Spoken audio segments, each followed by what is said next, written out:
or did it come from Muhammad? I'm talking about the people that did the research. The passage itself in the Quran, Okay. that information about waves under the ocean, Yes. where did that information come from? Okay, and I'm talking to you about people where did it who come did from? research. That passage in the Quran, where did that information come from? Yeah, and I'm talking to you about people who did the research. Where did that come from? And I'm talking to you about the people who did the research. The people that did the research.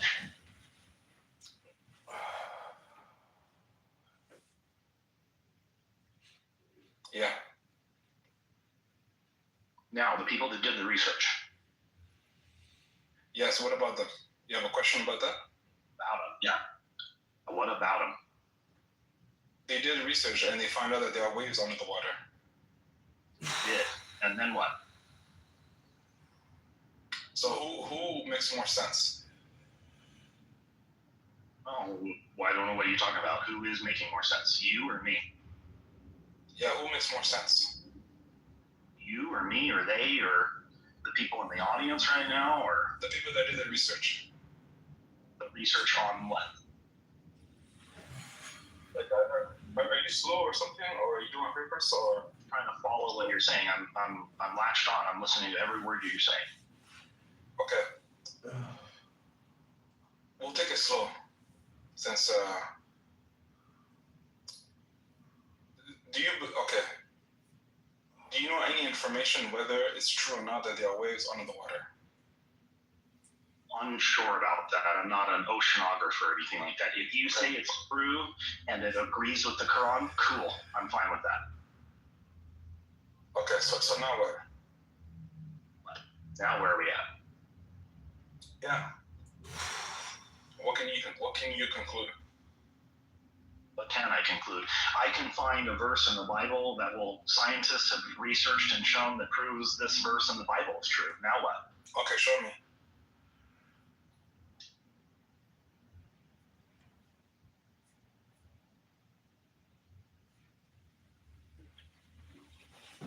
Call up a verse in the Bhagavad Gita that scientifically that we found shows that there's a verse in the Bhagavad Gita that's true. Now what? Tell me the then verse. Show me that. Then now what? Yeah. Now where? Yeah. Okay, show me the verse in the Bible.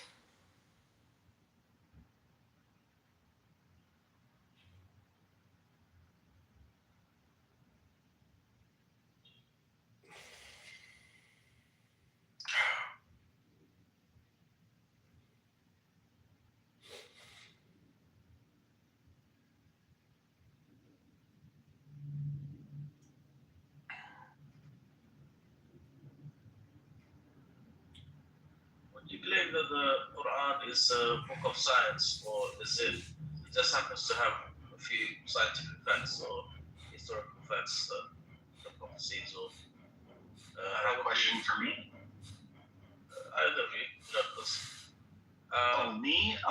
Yeah, I would say that there's lots of verses or things. Welcome, sorry, Abdul. Yeah, welcome. You can come back up on stage. Yeah, I would say that there are many verses in different holy books, but yes, in the Quran that are going to agree with science, sure. And what does that really say? Does it say it's a scientific book? No. Does it say that it makes statements that agree with science? Sure. Yeah. These are just sort of either things that are by coincidence or people can guess at stuff like back in the past. People could have made educated guesses or hypotheses back in the past that now can turn out to be correct and true. If 2,000 years ago I made a guess about, like if I can understand that there's different grades of water, like salt water is denser than regular water, and like I can tell via my understanding of the universe, I don't have to dive down into the ocean. I can just see with my own eyes that water will separate, that salt water will go down to the bottom and non-salt water will sit up at the top. And that's just common sense. That's just anybody 2,000 years ago could know this information. It didn't come from a god or anything like that. It's just people knew this stuff in the past. And then it gets written down or talked about. And then now 2,000 years later, we prove it. We show that it's true scientifically. That doesn't give any weight or merit to any of this stuff. It just shows that people back then were aware enough, smart enough to be making sort of things and statements that were scientifically literate, like today, right? Like basic stuff, common sense stuff. Yeah, Mark, that was beautiful. Thank you. You see how I didn't interrupt you? It would be great if you can give me the verse about the Bible, the scientific proof that.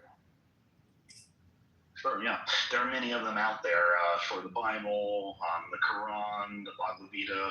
You can take your pick with any sort of holy book and you can skim through it, and there will be passages that will align with reality today. You can kind of pick it out and go, yeah, that's true today. And at least not only is it true today, but it's scientifically true, i.e., like it's backed up with science. And this goes to all holy books. It's not just the Bible. It goes to all of them. Okay, let me know when you have one. They're all out there, so yeah. Okay, are you gonna provide one? Not really, because I mean they're all out there. I mean, for any book, there's at least a handful of them you can pick up. Right. So. Thank you, Mark. Thank you. No worries. Yeah, no worries. Sister Moon, Assalamu alaikum. Walaikum salam wa rahmatullahi wa barakatuh. How are you? I'm doing good. How about you? Good, just working and fasting. Oh, nice. Getting ready, huh? Yeah, I haven't fasted in like 2 months. It's not too bad though. Yeah, because the sun's going down a bit early, right? Yeah, and right now it's like 1:30, so I've got like 4 more hours, I think. Yeah, it's not bad. And the summer is crazy. I've heard about it, but I have not experienced the summertime. Oh. Sun's going down 9:30. So in some areas, depending where you are, you know? Oh my gosh. Okay, what time does it fasting start in the summer? I think it depends. 4 o'clock, 4 a.m.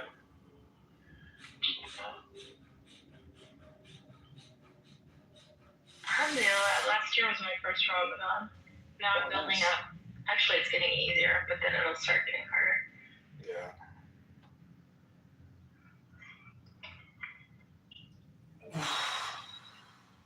Yeah, inshallah, we get to, be there for Ramadan.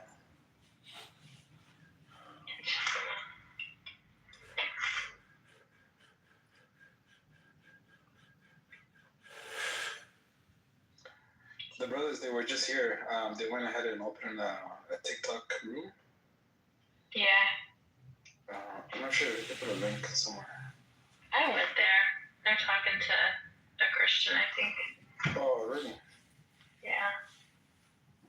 See, that's the thing about TikTok. Like, I feel like TikTok is like such a big space, where like a bunch of people could come across, and it's not like Clubhouse. Yes, exactly. You gotta really monitor the comments on TikTok too if you have a bunch of people.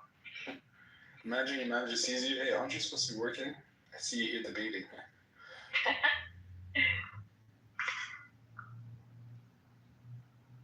The first group that was really successful, but the Ahmadis, is that what they're called? They came. There was like 3 or 4 of them.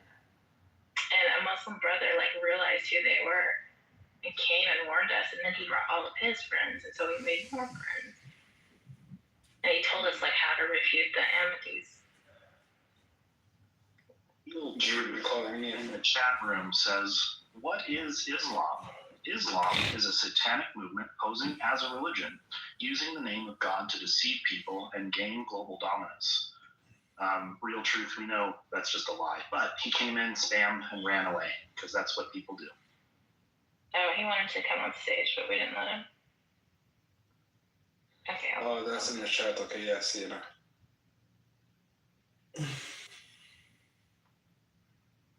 Let's just scrub any sort of dissertation, any kind of disagreement about the Quran, and just get rid of that.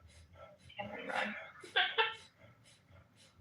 I don't understand the chat anymore. There's all these join this room, join that room. I don't get it. Yeah. They do that in the house chats a lot. Or they're like asking, like sending you links to donate or something. No, but like here in this chat, you see how it says, "Oh, this person joined Clubhouse." Send them a quick. Like, I wonder like how these messages keep coming up. Oh, I don't know. So everybody knows. Hello, Alan Moon. Congressman Kitover is a lunatic. This guy's crazy. Excuse me? Thank you, Mark. I think you might be projecting. I have a very simple question. Excuse me, Mark? You're a lunatic. Or you might be projecting. You're wrong, Google. All right. Well, it's your opinion, and What's going on? I just have a question. If you could tell me what the word Islam means, and also if you could tell me what the word Muhammad means. Thank you. I mean, okay, you can do a quick Google search. Let me do it for you 1 second. For him to do a Google search because he's too wackadoodle in his brain.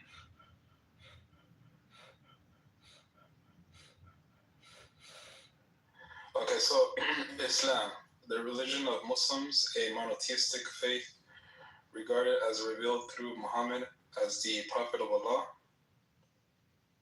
Okay, is that good enough or? Yeah, and what is Allah?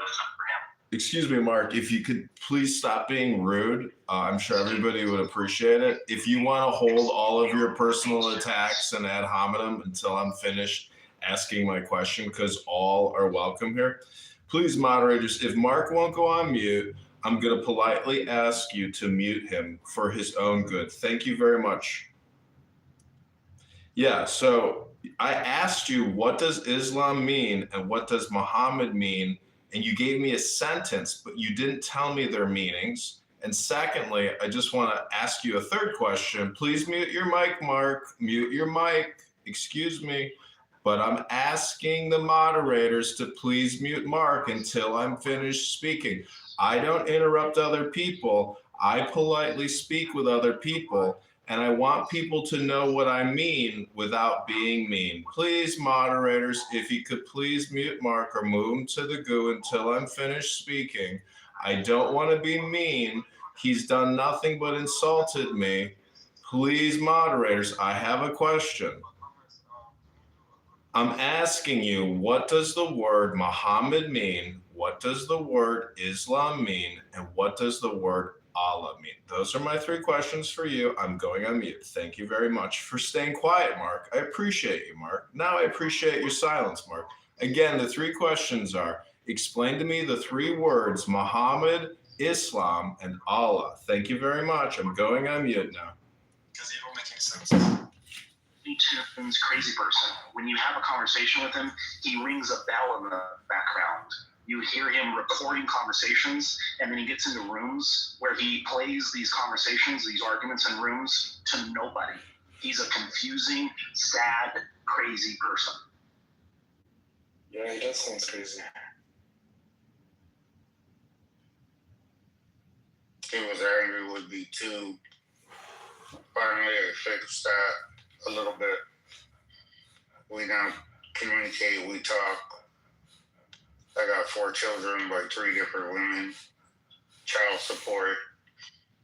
I live in a hotel. You know what I'm saying? I do Uber. Yes. So I need lots of help. I got child support. $91,000 in debt because I was homeless for like 5 years. You know what I'm saying?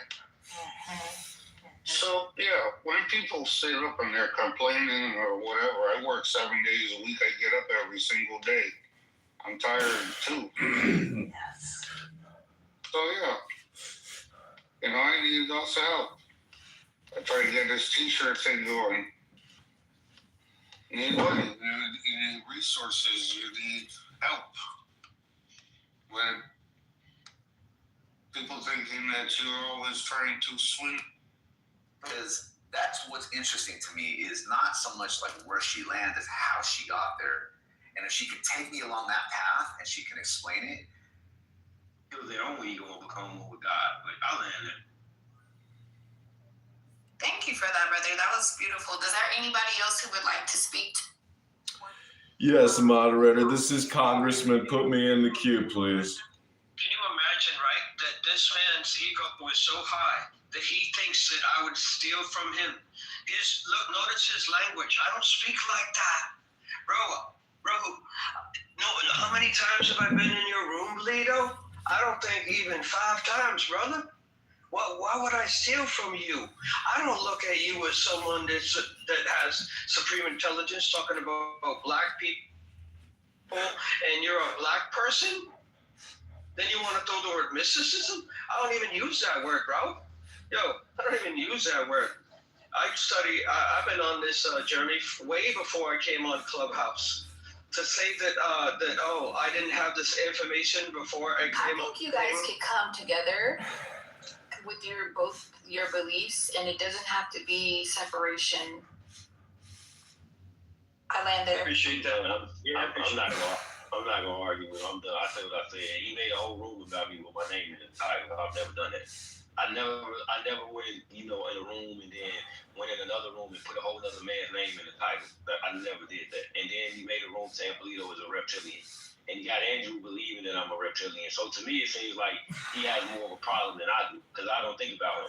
He thought about me enough to put my name in the room and talk about me for like 20 or 30 minutes in a room. I don't do stuff like that. Talk about you for 20 to 30 minutes. We talked about you for a little bit, not 20, 30 minutes. You have reptilian characteristics, surely. Your language. We've questioned if you are even an AI. And these are just questions that we have. These are questions. Make a room about somebody else. That's like 100% ridiculous. So at the same time, if you know the whole story, then you'll see that he kicked me out of the room. And he was mad because he lost the debate. And now I can bring in a few people that were in that room, and they will share the story with you if you want to know the whole story, because right now you're getting it from me, you're getting it from him. But here's the thing, you're not hearing the story from the witnesses that were in the room. Once you hear the story of the witnesses, then you can say you hear the whole story. I got witnesses that agree with me. They will expose it to you. I lost all respect for you, Blico. But you created a snitch room? You couldn't just snitch in the comments? You had to, get some people to come in and be like, did you see what just happened to me? And I don't... That's some serious reptilian behavior. You might be also a reptilian. Wow. The thing is that in order for me to back up my claim, I need to examine y'all underneath the microscope. Get y'all in an X-ray booth, you know what I'm saying? Once I do that, then I'll be able to back up my claim fully. Right now, He went up Jeffrey Dahmer. He said he want to get you in the room and put a microscope on you. That's some gay ass shit. Say, bro, what type of gay shit you on? That's meth. You don't drugs alone, bro. what drugs do I do? I don't even drink even one drop of wine. What drugs do I do? Give me the gun right now, bro, and watch me shoot up all the liquor stores. You think I'm a fan of drug dealers? I got, a son. Why would I be a fan of any type of drug dealer? I'm even the enemy of CVS because they present high-bed herbalization. So I'm anti-drugs 100%. Hello, moderators. Though this is a fascinating back and forth, I'd like to be put in the queue to answer which religion has the truth. This is John Kitover running for Congress in the 16th District. Put me in your queue. Thank you very little. Congressman! This man said wine, and he started naming alcohol in the store. I said, bro, you crazy, bro. Hey, Dr. John, are you not be the enemy of alcohol? Look at how many deaths it caused dealing with the automobile accidents. Why wouldn't that be the death of alcohol? Look at how many families it destroys. Anybody that supports alcohol, you are my enemy. Don't think that you're not. You support alcohol, you go in there, you buy whatever you buy from them, you are my enemy. You are the enemy of humanity. Yeah. Because you know that alcohol is causing so many deaths. Yeah, and you don't care. You see that? You should get clean. That's my message. Gotcha. So, John, did you say you were anti-racist too when you were saying you were anti-things? Hi, I'm running for Congress in the 16th District. I definitely oppose racism. I don't believe African Americans are any dumber than any of the other clowns in the clown world. I just think people need to read books and stop talking about the books that they don't even read. because the information you're looking for is in a book, and it will raise your intelligence. And the higher your intelligence, the quicker we will heal the world from the clown world syndicate, which is already running things. And they are actually just part of the complain gang. They are hypocrites worthy of mockery. So the unnecessary communication you are listening to right now in this room, which is wasting your life, not making you any more intelligent, that's the problem in clown world. It's the clowns that want to sit here and talk to you about racism, about identity politics. It's the losers that use religion to waste your time so they can support their ridiculous political positions. So stop voting for these people. Go to johnforcongress.com, and together we will repair America by defeating the clown world syndicate of all the losers and all the low IQ people who refuse to read books and have any understanding, any knowledge, or any comprehension of God, of Jesus Christ, the Father, even Muhammad and Allah. These people don't understand the material world. They don't understand the spiritual or psychological world. They are extremely low IQ. I have landed my plane and I am complete. Thank you all very little, especially the people who interrupted me and don't have ears. All they have is mouths and very tiny brains. I am complete. Thank you all very little. Thank you, mods. I am complete. Weird. How weird. That is the real reptilian congressman. Super reptilian. But it's weird to hear him say they aren't any more dumb. He didn't say anything about that they aren't dumb. He specifically wanted to say, I don't think black people are any more dumb. It's just a very weird way. Literally missay it. Everything he just said. Oh no, I heard everything. And well, not you black people. That the people are too dumb. IQ people are too dumb. Yeah, they don't know the book and read and learn and better. Yeah, I heard 60. Hey, I heard that too, God. Thank God, I heard that too. I'm so glad that some of them actually hear. Yeah, you're not. They think they're not saying it. They think they're not saying. They think it's white. But they think when they use those actual words like "I'm not a racist," "I'm not this," that we don't hear what they're actually saying. It's hilarious.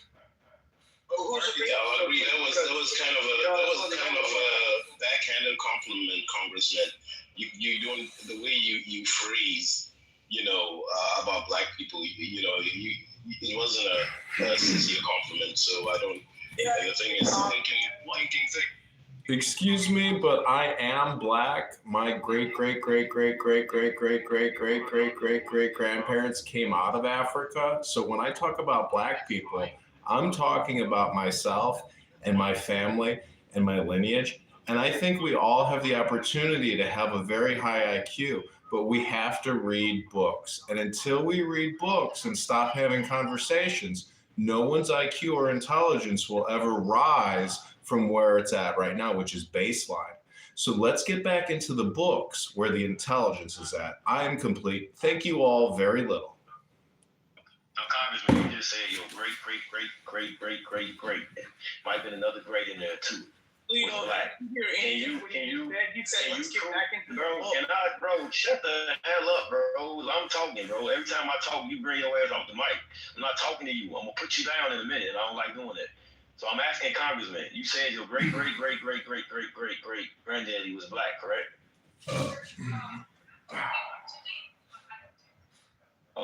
Congressman, trying to vote for you right now. Can you come off the mic? Make a statement. You got black in your DNA. Listen to so now I want to see that. He said, y'all was crazy, bro. Listen to what he said. He said they came out of Africa, which is the same way of saying, well, if you go back far enough, we all came from Africa. My best friend is there. I was just trying to figure out what party he's running for, because he said, like, there's leadership worthy of hypocrites worthy of mockery. But I just don't know what party he's running with. Does anybody know? Does he know? Maybe he's just trying to become the governor of Greenland. That's what I think. So go and type up his name, John Congressman. This congressman right here, he's got the Civil War flag in back of him. So just a PTR right there. If anybody says that flag, then you'll see who your enemy is according to that PTR. Now I'm not saying that he is the enemy. I'm saying that that image is the enemy. If you think that image is promoting something good, it's not. as a pirate flag, the updated Jolly Roger. Yeah. And I put in the link to back up all my claims. I put that link in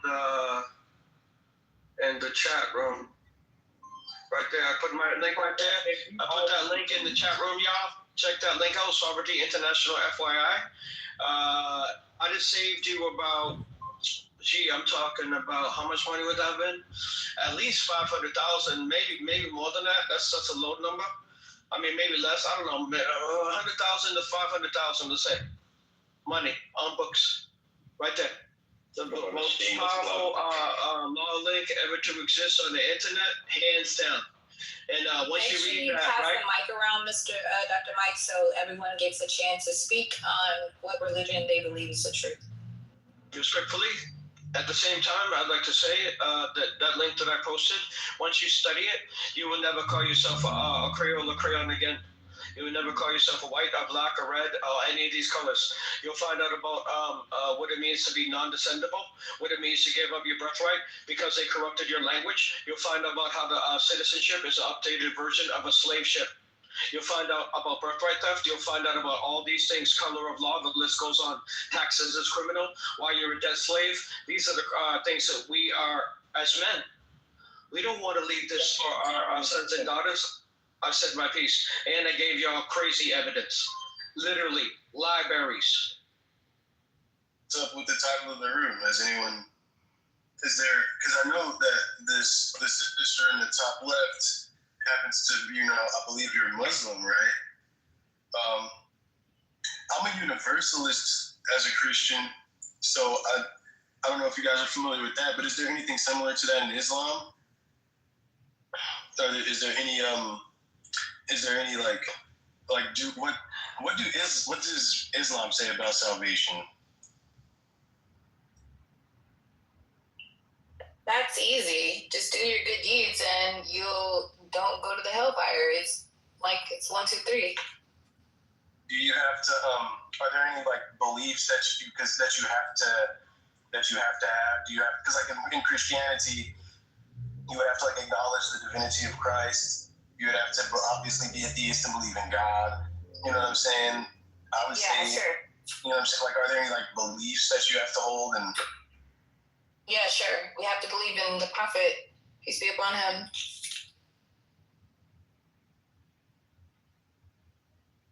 Okay. Well, yeah, I guess.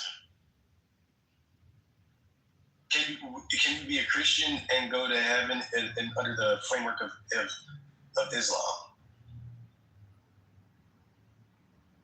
We don't know. I don't know.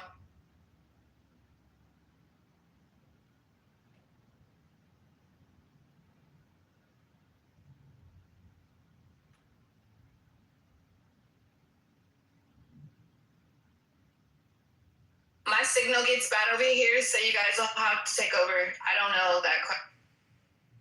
I mean, I guess I only ask because I don't think that it's a often sin according to the Bible. It would be a sin. Alessandro, I can't hear you. That might be on my end, but oh my bad. I guess I was saying from my understanding of Christianity, I'm sorry, let me start over. My understanding of Islam is not that you don't worship Muhammad, right?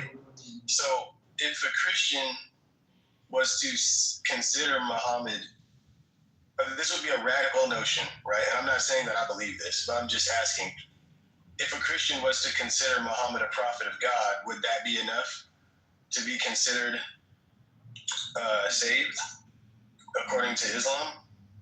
No. Okay, so then what tenet of Islam is that violate? Or, yeah. You said a Christian, sorry, I missed the conversation, but a Christian who believes Jesus is God, doesn't believe in the rest of the Quran. What do you mean? And also you have to believe in all messages and angels and etc. How do you get redeemed in Islam? Redeemed? Yeah, how do you get redeemed? worship one God. That redeems you? Does it say that in the Quran?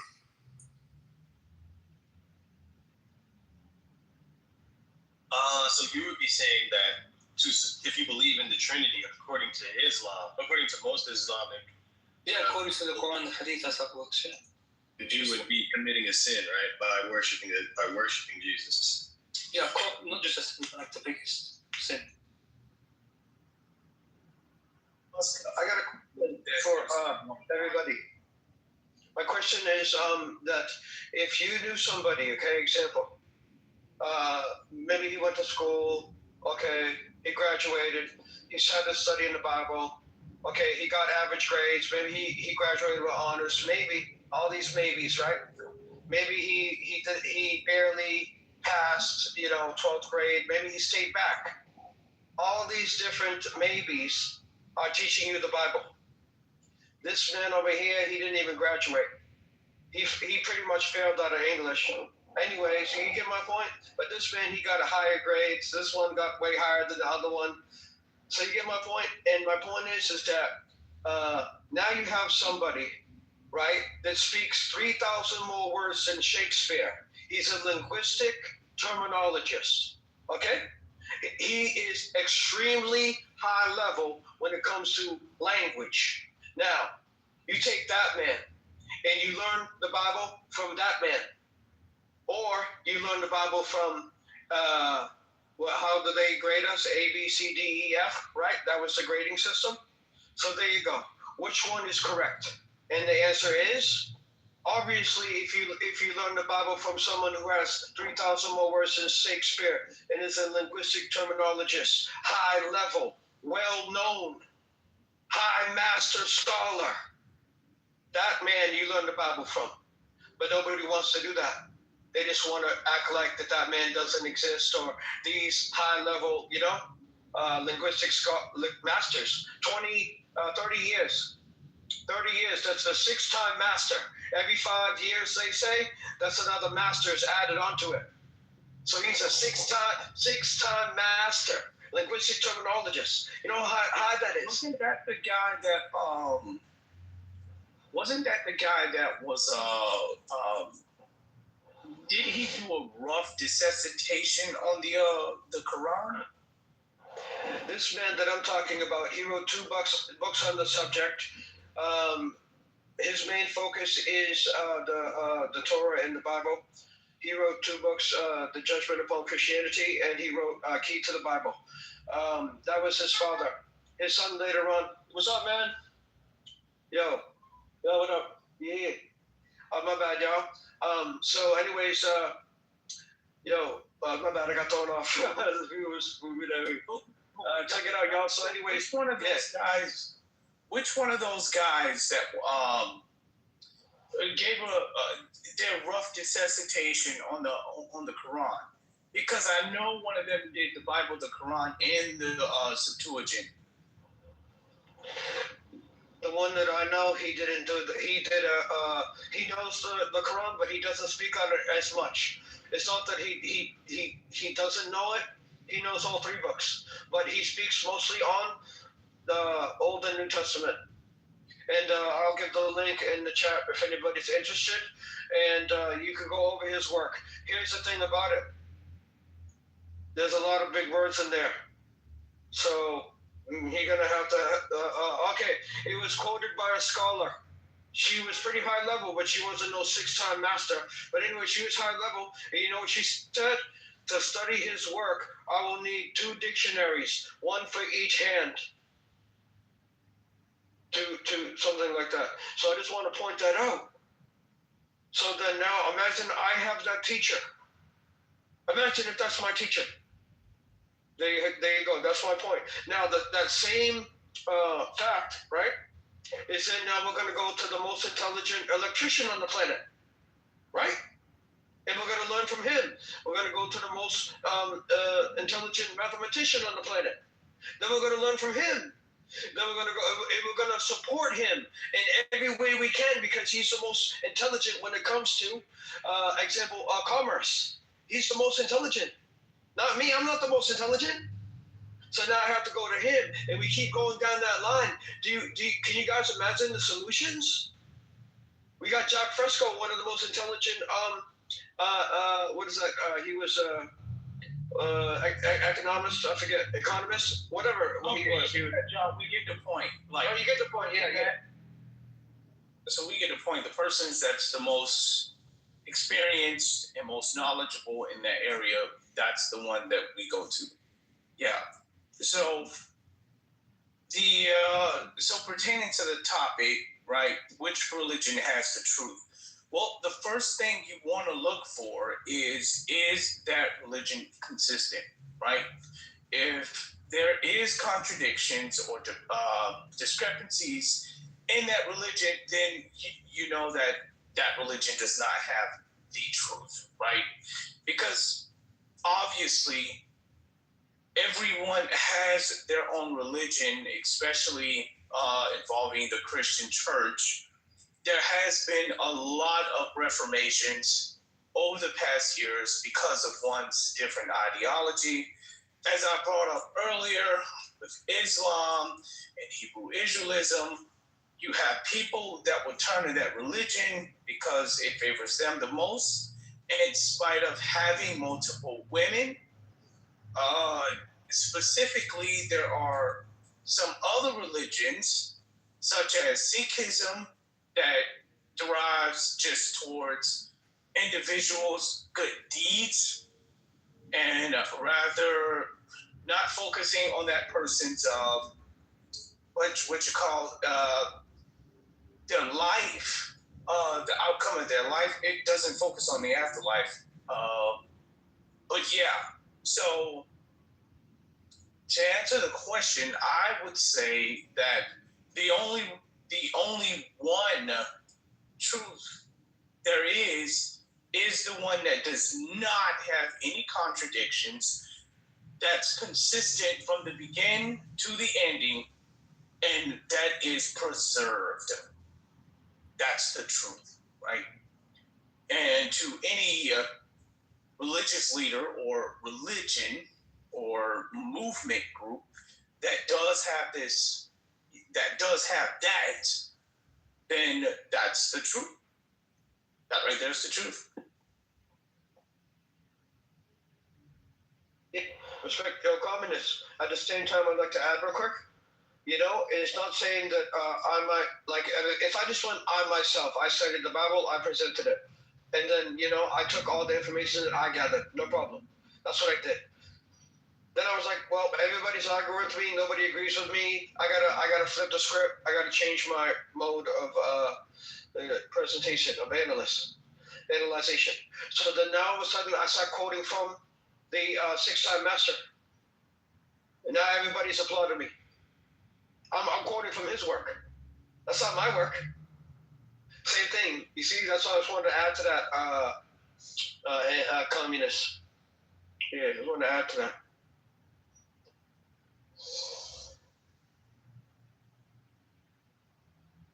My point is that we should be finding the most intelligent when it comes to all the subjects. Medicine, everything.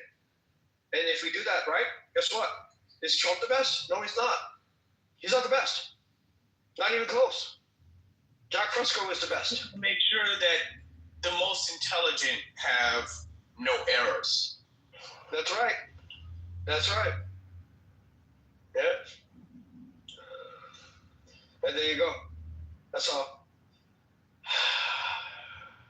The thing about the people that are very intelligent when it comes to these things, they have an extremely high vocabulary. So it's hard for the normal man to even read their work. But you can do it nonetheless. You can learn. You just have to learn the vocabulary. So I posted 2 masters. I gave you all 2 links, a law master and a Bible master. I'm going to give you, the next one is Jack Fresco. Now, when you listen to all 3 of these, and if we replaced, right now, if we replaced Donald Trump with Jack Fresco's work, example, then everybody on the earth will live for free. Because he has set up a structure, an architectural design that will present a prevention method that nobody will be able to go to war. He set it up. He's smart enough to do that. I'm not smart enough to do that. He already did it. So if we follow his teachings, right, all of us on the earth will live for free and there'll be no homeless. And I will post that link.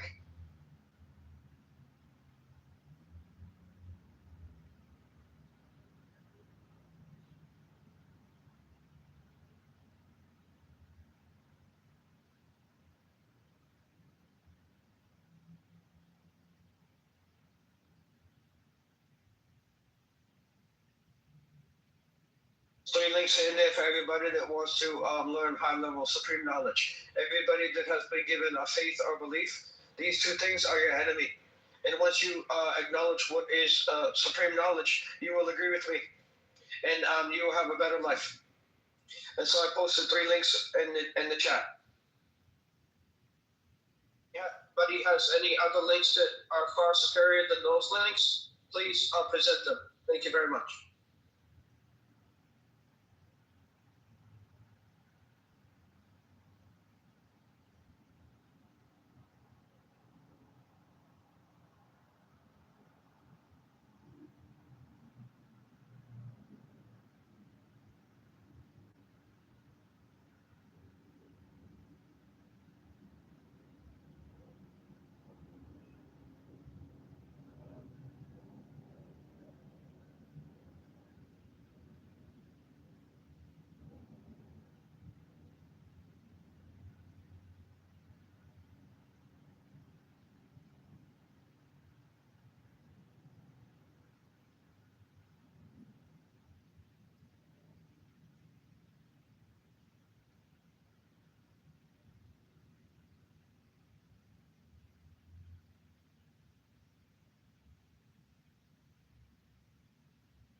Because this is a very high level transcendental knowledge. There's another link right there for everybody.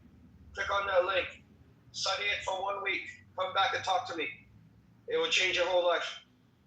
I'm presenting supreme knowledge from all these different masters.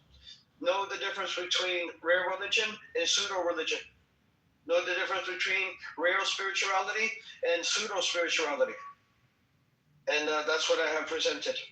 Thank you very much. I hope y'all click those links and, and spread them to everybody so that we don't have to have belief and faith anymore. Like I said, belief and faith are your enemies. They're not your friends. You believe that the gas station is 5 miles away. I believe that it's 7 miles away. He believes it's 15 miles away. And then another man comes and says, the speedometer says it's exactly 20 miles. There you go. No belief. That's 100% undebatable fact. Prove it. Because of the speedometer and the 2026 Hyundai, whatever automobile you want to put in that equation. And there you go.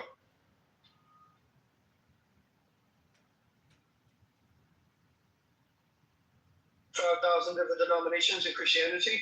Nobody agrees. Nobody agrees. So then the message that Jesus brought is confusing. And everybody out of those 45,000 different denominations all claim that they have the right one. And they argue and say that they are the one that's going to hell. But nobody's going to argue, supreme knowledge. Nobody will argue that. So the only time that they can argue is because they are arguing from an ignorant platform. And ignorance is the same as faith and belief. None. You have real science and you have pseudoscience. You have to separate the two. But nowadays, a lot of what is pseudo is trying to pretend and act like it is real. And that's why we have artificial persons, we have an artificial government, we have artificial constructs worldwide. And I will leave it at that. Thank you very much. Welcome to the stage, Andrew.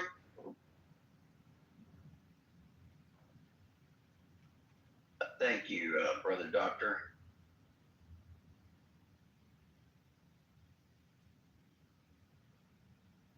Congressman, are you there?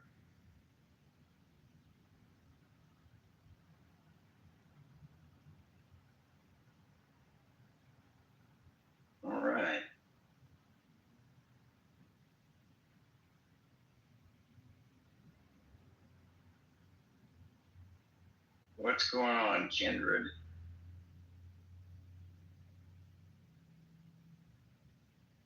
We got Brother Kyle here too.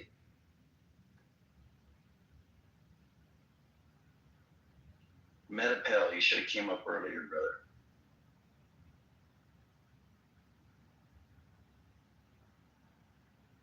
I was interested in he said alcohol bad. Just wondering if he would elaborate. The side effects of alcohol and what it has caused and all of the damage that it has brought forth, dealing with automobile accidents and destroying the family, then you will see all the evidence for yourself. And you will say alcohol is something that we should not support. And if you drink even a drop of wine, that means you support the alcohol regardless.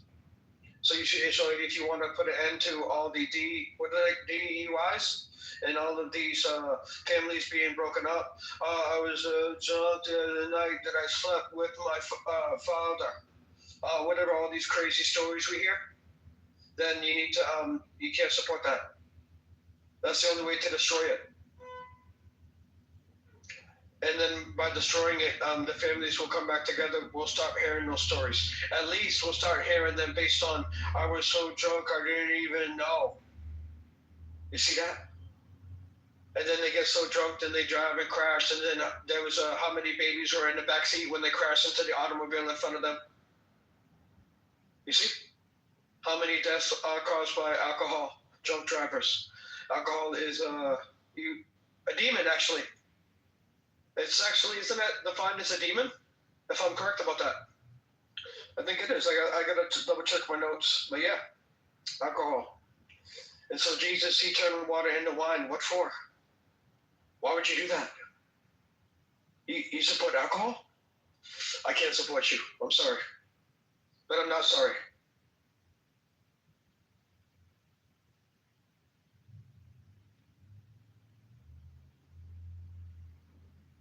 I like it.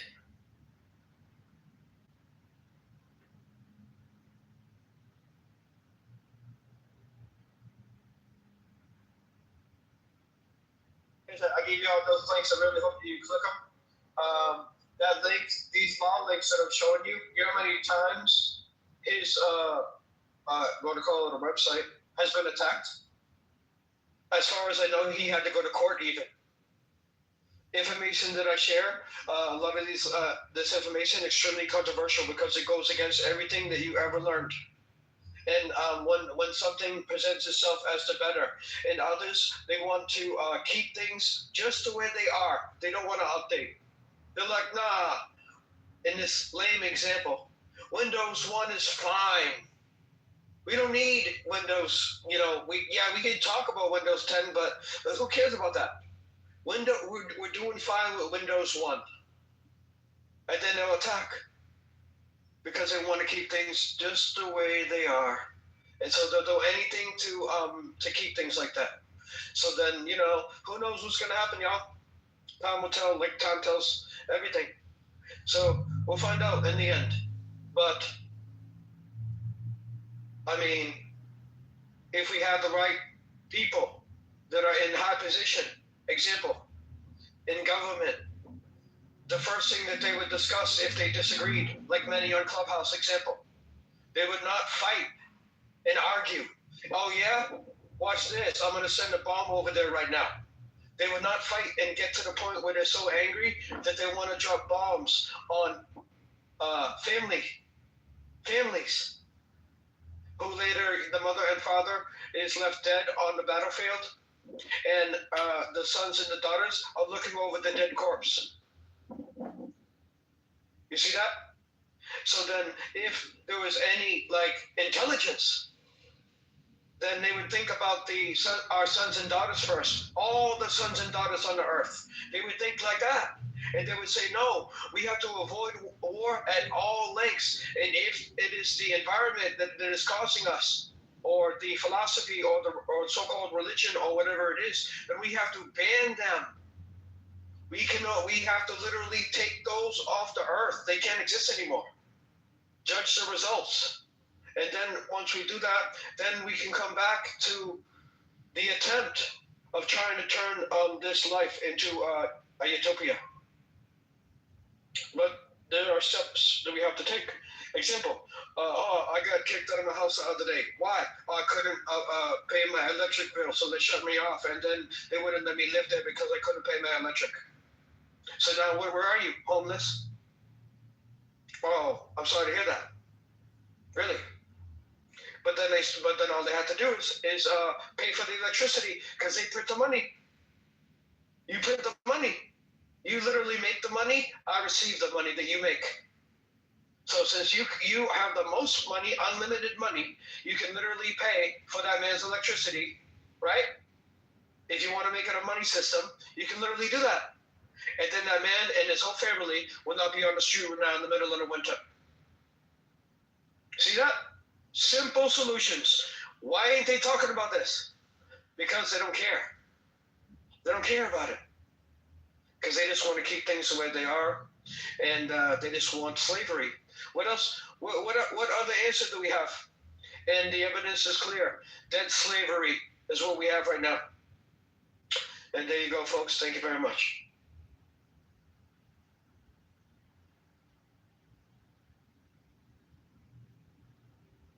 Andrew, if you have evidence, right, that for nearly 2,000 years, the Christians, Muslims, and the Jews have been killing each other. And you know that as soon as you take the Bible, the Torah, and the Quran out of that equation, the upcoming generation of tomorrow will be not taught that they are a Christian, a Muslim, or a Jew. By doing that, we end the war. Yes, it is radical. I agree. But what could be more radical and more extreme than war itself?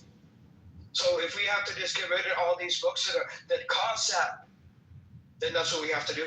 So we should not support them, because if we do, we support all of the sons and daughters that end up in the end looking at their mother and father, two dead corpses, as they cry eternally over their dead bodies. Can you imagine? I have seen this. It's not something that I just read about. I have seen these. How old were they? I mean, they were short. I don't know how old they were. 7, 8. Once you see that, it just does something to you. I tell you, it's not easy to look at. I had a friend of mine. He came back with post-traumatic war syndrome. He was in Iraq.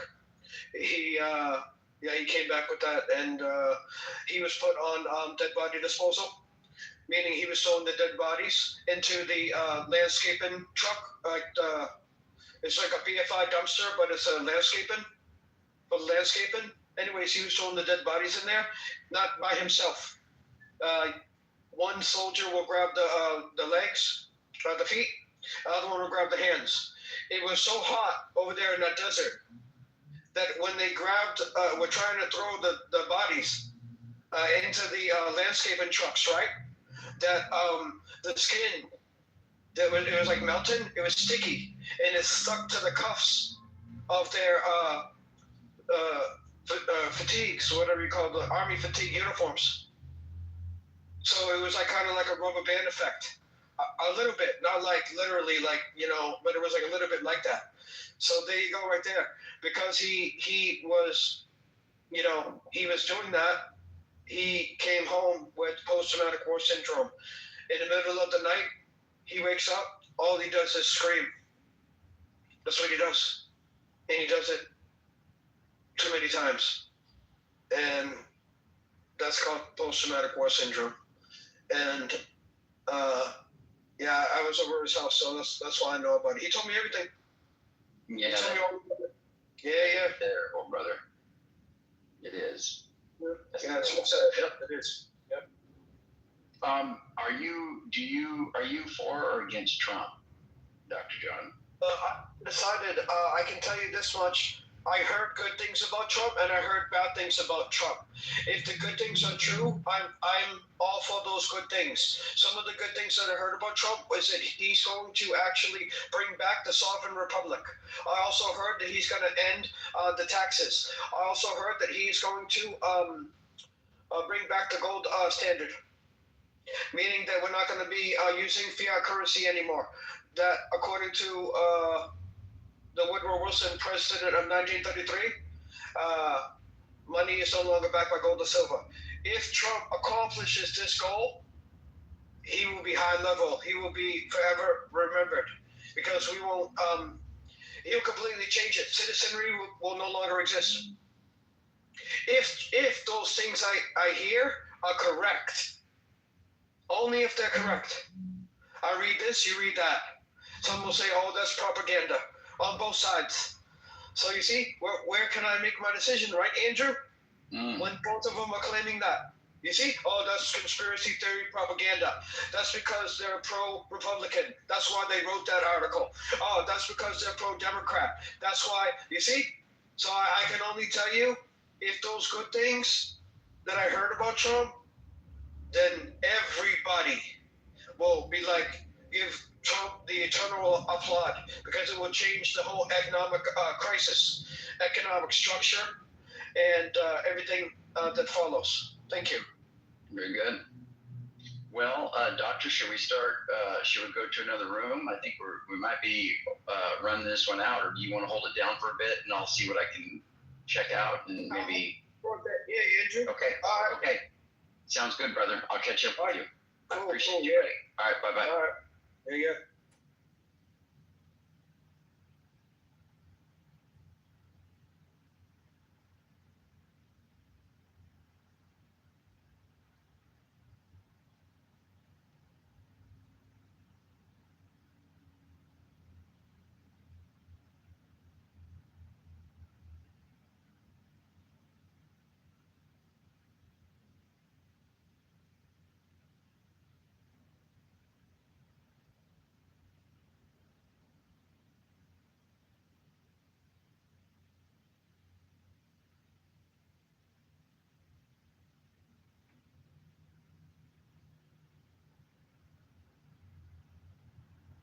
One man, his name is Paul Stamets. He's talking about mushrooms can save the world.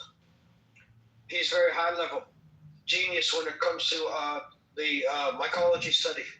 So he would be on the list as like, okay, let's put it to use. But you know what the problem is? Nobody can afford it. You see what happened? People can't afford it. They don't have enough money. They're barely getting by today with the what is that called? Inflation. Yeah, because of the money. The inflation. We've been using debt instruments forever. Who knows how long? We've been using debt instruments. That's why the debt is so high. Because we're not paying for anything. We're just, creating more debt. Welcome back, Shah. Really bad, didn't you? Anybody want to tell me what happened? People started leaving. That's all. Nothing happened. It was fine. If there's anybody else who would like to come up and speak on the topic, you guys can come up. We'll get a reset going.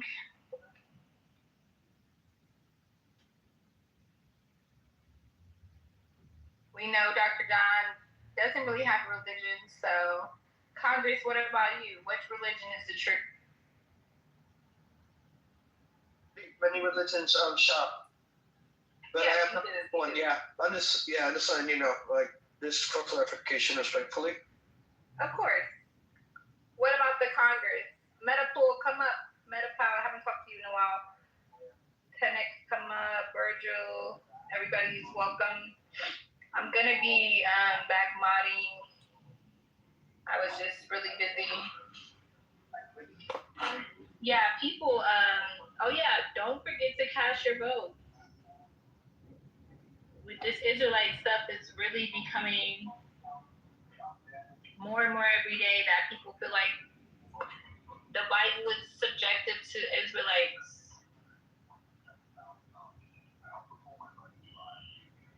Yeah. Dr. John, I understand some of your beliefs, and a belief of picking up more than one book. I know it confuses people, but I understand. you a better woman, I am pro.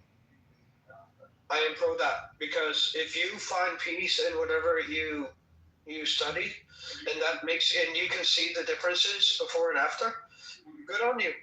Congratulations. Celebrate. That is my acknowledgement.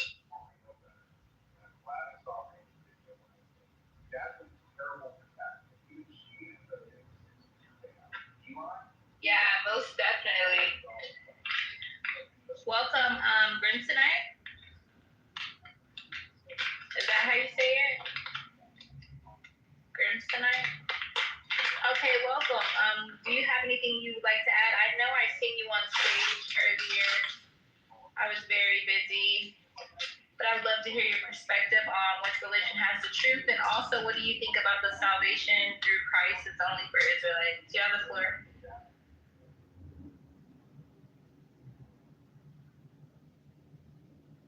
I've just been sitting back listening.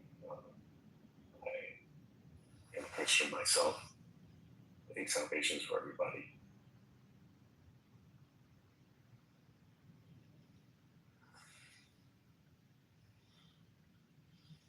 You said you had patience for everybody. I think salvation is for everybody. Oh, yes. Okay, and where do we get our salvation through? Many Christians believe that anyone who does not receive the gospel of Jesus Christ is doomed, but that leads to the idea that if you never hear of it in this life, then you're potentially damned. But I don't think that's the case. It's it's different for everybody. So in theory, you could end up in heaven without ever having known Jesus in this life. It all depends on whether you know what kind of situation you're in. But no, I don't believe it's for Israel only. It's a way for Hebrew Israelites to make it seclusive so that they can make it elevate their position above the other people around. It's I would say it's racially motivated, but there are Hebrew Israelites who believe that salvation is available for everyone. Most definitely. And would you happen to be a Christian? Yes, I'm a Christian. Yes, been a Christian for about 24 years. Okay, so with you, are you one of the Christians who believe in the Trinitarian? Yes, ma'am. I am a Trinitarian. Since I first, although I wasn't aware of the Trinity before, it was new to me. I thought it was just God, and then He created the Son, and that was it. But then the elders at my church explained that the Son is an eternal person in the Trinity. He was incarnate in the flesh, and so that's why I accepted the doctrine of the Trinity. I like that. So are you on the same lines as our sister Cherry that's on the app, or is it a little bit different? Yeah, very close to her. I used to be a part. I mean, I still am. I go to her rooms frequently. We hold to a lot of the same ideas, although, of course, nobody has the exact same belief set exactly. But yeah, Sister Cherry from the Cross Mob. We speak out against Calvinism, against Hebrew Israelism, Islam, various pagan religions. We try to defend the Bible to the best of our ability.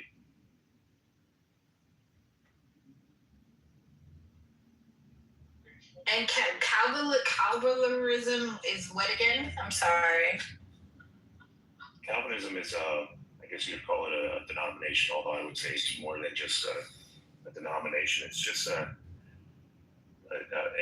belief belief system that holds to these core teachings of Gnostic determinism. It's a way of looking at Christianity, the teachings of Christianity, in a way that supports the idea that God had ordained or decreed for all things that have ever come to pass. So whatever happens, it's because God expressly desired it in the face of the alternative. You go outside, you get into a car accident, it was decreed by God. You go out, you get married, have a family, that was decreed by God. Everything good and everything bad is decreed by God. And the reason why people like myself and Sister Cherry and others in the Cross Mob stand against this idea is because it basically teaches a different God from what we believe is being taught in the Bible. Maybe not in substance, but in character, certainly.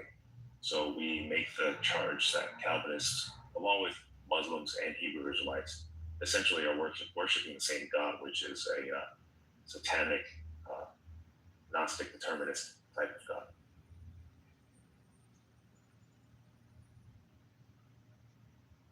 Oh, so that makes sense. So would it be the same belief system as the like God, the Holy Spirit, and Jesus? Yes, Calvinists are all Trinitarians. I mean, they, unless you get into the discussion of the creative will of God, you'll a Calvinist will mask right into typical Christianity. You wouldn't be able to tell them apart.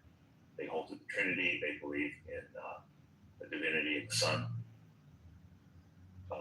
They believe in justification by faith alone, Scripture alone. A lot of the same doctrines. It's just that one little core piece, one tiny difference that makes all the difference is the determinist aspect of their theology.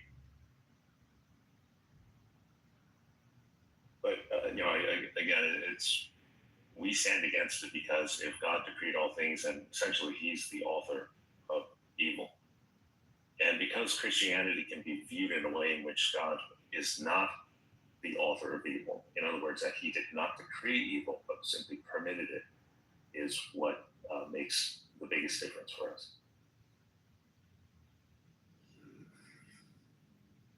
You say that more people say that in the Trinitarian beliefs that God created evil? Not all Trinitarians, just ones who are determinists. By determinism, I mean that it was determined by God for all things to happen the way they did. So there was no possibility for the alternative. If it is the case that God decreed evil things, that makes Him the first cause for what led to that evil event coming to fruition. So non-Calvinists, just about every other denomination of Christianity, including Roman Catholicism, Eastern Orthodox, the Anglican Church, Baptists, no one holds to what the Calvinists hold to, except for some Thomists, maybe. But what they teach is different from what the Calvinists teach. So, yeah, the Calvinists are pretty much on the fringe of this. But this was, we used to have a lot of conversations with them in the past. This was over the past few years, but as of lately, it's been mostly atheists that I've been interacting with.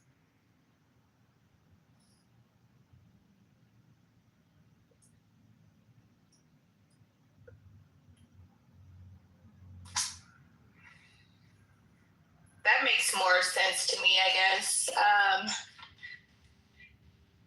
I have noticed that the Trinitarians think that everything is crazy if it doesn't line up with the Holy Spirit and stuff like that.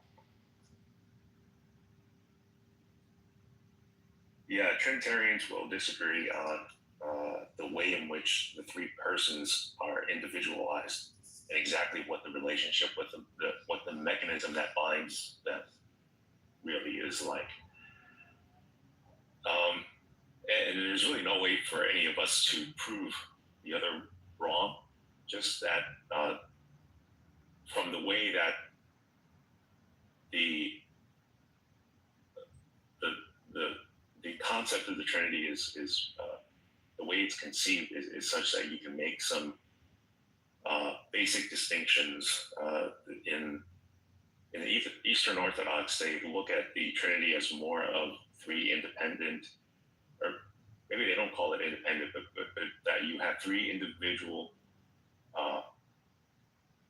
minds that are joined together, and that's just the way it is. So someone might be more inclined to call their view of the Trinity as being tritheism or partialism, which is to say that God is made of three parts that come together to make the whole. There are problems with that. But on the other hand, the Western school of thought on the Trinity is more such that it merges the three closer together, like the idea of the filioque, that the Holy Spirit proceeds out of both the Father and the Son, and that the Son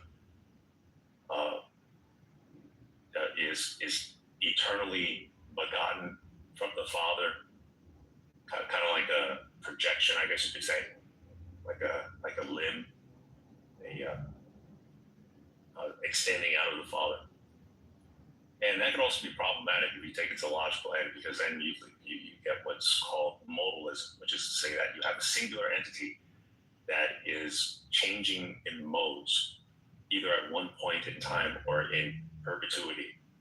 And so, I mean, it's got to be a balance between the two.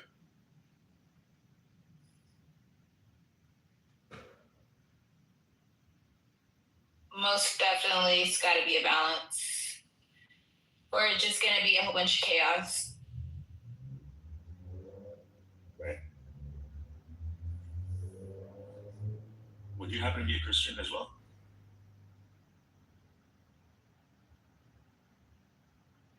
Actually, a Muslim. Oh, okay. Yeah, I haven't had a conversation with a Muslim in quite a while. Although I must say I have had good conversations with Muslim on this app. Not very often, but surprisingly, they do come up. What do you guys disagree about? The strongest disagreement that I'm aware of is over the divinity of Jesus. Muslims will acknowledge that Jesus was a true prophet of Allah, and that he was merely human, and that he did Allah's will. And secondarily, that he didn't actually die on the cross as is taught by Christians when they teach the crucifixion of Jesus Christ. They believe that he survived it, and he just lived out the rest of his days. And that later on, Muhammad came as the next messenger of God, and the rest is history. So we disagree on that key point about God being triune in nature versus the singular God, and then you have the prophets, of which Jesus would be one, and that's pretty much it. And of course, Christians also deny that Muhammad was a prophet. Yeah, they do. So I guess everybody is just in denial, right? Yeah, we all hold the different positions.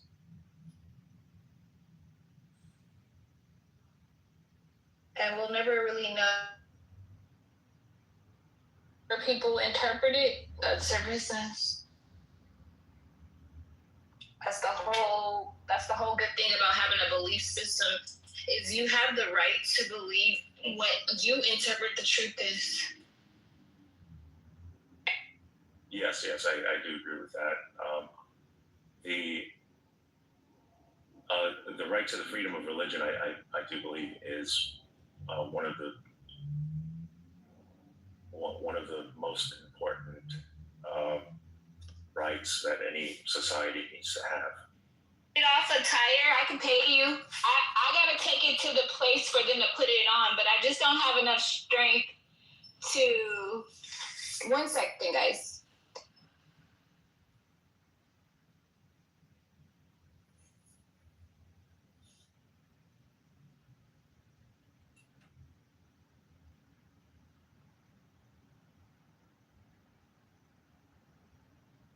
One of my friends. Sorry, guys, I gotta change the tire. Sorry.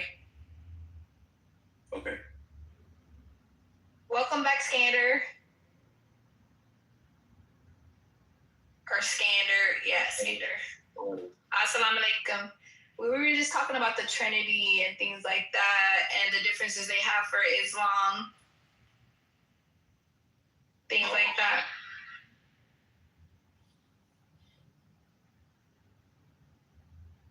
This is the case that the room, I think. Yes, it is. It's still the same room. How did it survive? Like, It survives because I had some really great moderators. I was able to sleep and I came back, the room was building instead of being dead. So I did have some great moderators. The moderator, what's his name? Andrew was here. I had a couple of other people that moderated the room really well. I'm not sure if Dr. John stayed the whole night. multiple shifts, yeah. So yeah, this has been a very successful room. We did switch the title. I'm thinking of switching the title again. I'm trying to get a tire change, and I'm a woman. I'm having so many issues with normal stuff, but inshallah, it'll be okay.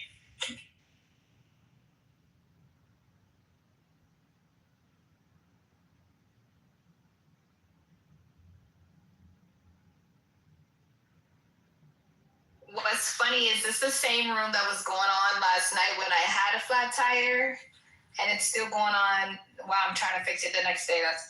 That's a success. That's a success.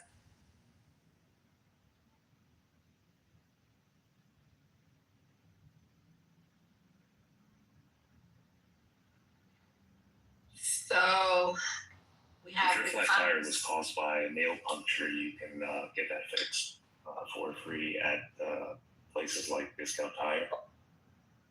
Let me take my dog back in. I'll be right back. My dog is so weird. This guy is helping me and he wants to tear his head off. That's weird. Give me 1 second to put him back.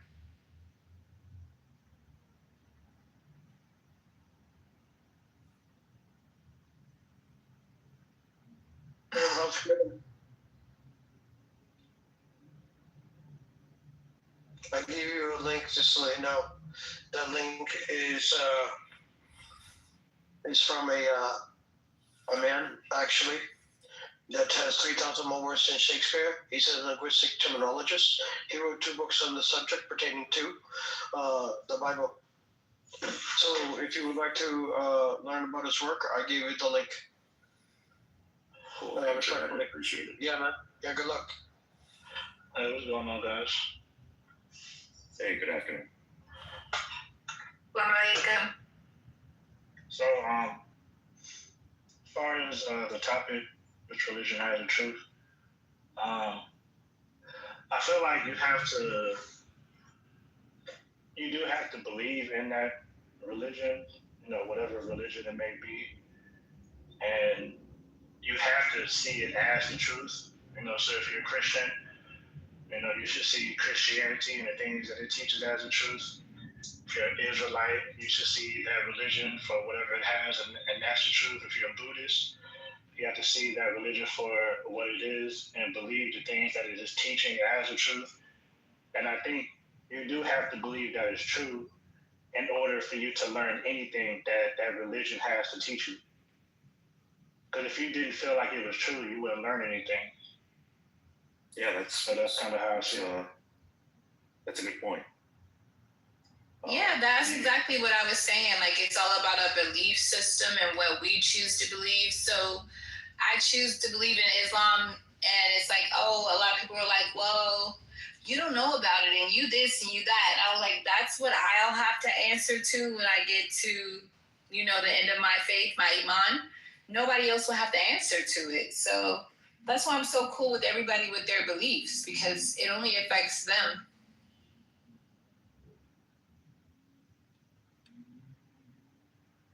Yeah. You kind of, like Astro was saying, that's a good point. It's you kind of had to take a gamble at it and take a leap of faith to begin with, and you begin that spiritual journey, I guess you could say, and then your life experiences start to mesh with the theology that you hold to. And of course, not everybody's journey is the same. But depending on how well that journey turns out is what determines, I think, how devoted you are to that religion, later on in life. Yeah, and what's interesting about it too is let's take it to an extreme level. You have some people who believe in a religion extremely, to where it's hurting their friendships and it's hurting their relationships with their family members and people that they care about. So what is it to say that the people who are extreme with the truth are they more righteous? Are they living the better life because they follow the religion down to the T, versus the people who believe that it's true but they don't follow it down to the T? That's a good question. Because it really forces us to compare the different worldviews. I don't mean just between religions. I mean, even within the same religion, you have someone that's more devoted versus someone who may be more skeptical. Like personally, myself, I tend to be a skeptical person, and so I'm constantly in doubt of my own faith. And it's kind of like a roller coaster ride, up and down. And whenever I have a conversation about this with a Christian who's more devoted to myself, they are comfortable in saying, yeah, the laws of the laws that the Jews practiced in the ancient times in the Old Testament, they were judicious, and that it was right, and that it's God ordained, and that even if it is practiced today, it would be okay. So it's okay to kill somebody on the basis of, say, breaking the Sabbath, or something like that. And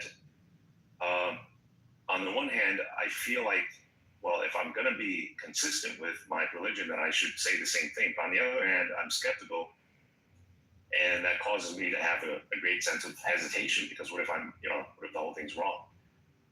So yeah, that's a good question, because it forces us to examine just how much devotion, how much commitment should a mentally healthy person hold to any one particular religion. Yeah, and at the same time, is it too much to say that they're extreme? You know what I mean? Maybe they're just people who just following what the word teaches. You know what I'm saying? But I think from a broad perspective, they could be seen as extreme. Yeah, exactly. Well, I mean, so from the one who's committed and say they're convinced that their religion is true, and in a case of say Abraham offering Isaac to God, from Isaac's, I mean from because I'm not sure if Isaac was aware, from Abraham's point of view, it made perfect sense. He was doing the absolute good thing, and anything deviating from that would be crazy for him. But from someone who isn't familiar with his worldview, they would look at the act as being insane. Sacrificing one's own son because he thought he heard God commanding him to do that. And so, yeah, I mean, you can. Both views can potentially lead you into error. When you consider the cults around the world that have risen and have come and gone, like in the United United States, we all know about the Heaven's Gate cult, and I believe they all believed what they thought was true really was, and they were committed to it, and they were gonna travel to that higher realm. But for the rest of us, we look at them as being deceived, maybe delusional, but not necessarily dishonest. So I guess it's a question of how do we vet our beliefs? What is the degree to which a belief can be held in a way that's healthy to our lifestyle and to the rest of society in a way that's not potentially harmful, should it be the case that we're wrong? So I guess the question that it boils down to is infallibilism. If you're an infallibilist, then logically you should be completely committed to your religion, follow the law down to the T. But if you're not an infallibilist, then you have to be skeptical, I guess.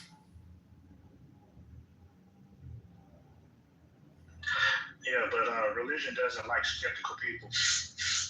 Right. People who are skeptical are looked at as the bad apple. That skepticism is gonna rub off on other people, and now they got to figure out what to do with you because you're asking too many questions. Right, exactly. Yeah, it's like a tug of war. It's a back and forth, trying to find that harmonious balance between the two so that society can function.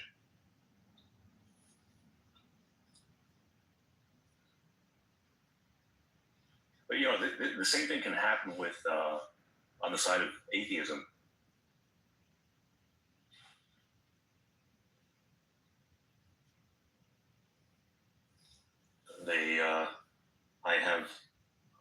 I know some atheists on here who are so committed to their view that the very question of intelligent design, of there being a God of some kind, is just not possible. So they are committed to their worldview, and whatever evidence that comes their way, contradicting or suggesting the idea that they might be wrong, they are forced to go into the extreme to interpret it as not being such. Yeah, those people are extremely rational and extremely logical, and so they don't have. It's like trying to teach a fish how to walk on land. And I think when it comes to some people and their beliefs, they've gotten so deep into whatever it is that they believe that they can't believe anything else. Yeah, and another aspect to it is, of course, our pride. Many Christians and Muslims, and certainly Hebrew Israelites, will defend their faith on the basis of pride, and so they everybody. This happens to everybody, even the atheists. So, whenever we can get back to whenever there's a disagreement, and at the end of the day, we say, okay, well, we've had our argument. Now, are we still interested in what's true? If the truth is out there, do you and I and everyone else involved in the discussion, do we really want to know it? I can honestly say I do. I want to know the truth. Even if that truth is not what I expected it or wanted it to be.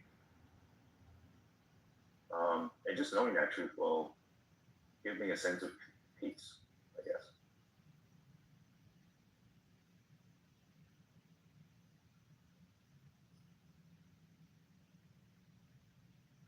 And I sometimes wonder if all the religions, including Christianity, are just man's attempt at reconstructing a lost history of mankind that we're trying to reconstruct. Yeah, I think, but before there was law, there was religion, and I think that's part of the reason why the couple of guys who left America, no, they were running away from from the overall Catholic system that was in England, where everything was tied to church, and everything was tied to church. There was no church and state. Everything was just all church, and all law was tied to religion. And but I think religion gives place for order. It gives place for structure. That's why it's nonprofit. That's why they don't have taxes, because it's essentially free therapy. You know what I mean? It's free therapy. It's free counseling. For people who are going through tragic things, for people out here who life is in shambles and they don't know what to do. You can walk into a church or whatever religion you want to call it, and you are walking into a whole entire community daycare system. They have a band, they have a choir. It's opportunities on top of opportunities for you to be involved within that religion. So there's a lot of power in it, but I feel like it does give structure to people who may have lost their way of living, lost their way of life, and I think law most definitely came from religion. Yeah, I can agree with that. Exactly, all the points that you made. It gives us a sense of purpose and direction. Helps us to define meaning, and so we begin to look at life in a context where where it's our responsibility to find a role to fulfill, and we operate under a set of rules or laws that help us to achieve that objective. Yeah, it's of course, it also helps to build a cultural identity, and it serves a lot of important purposes. And I don't think even if it is the case, that's in my periods of doubt. It became obvious to me at an early point that even if my religion is wrong, or not just mine, but any particular religion that is wrong, it still has a very important utilitarian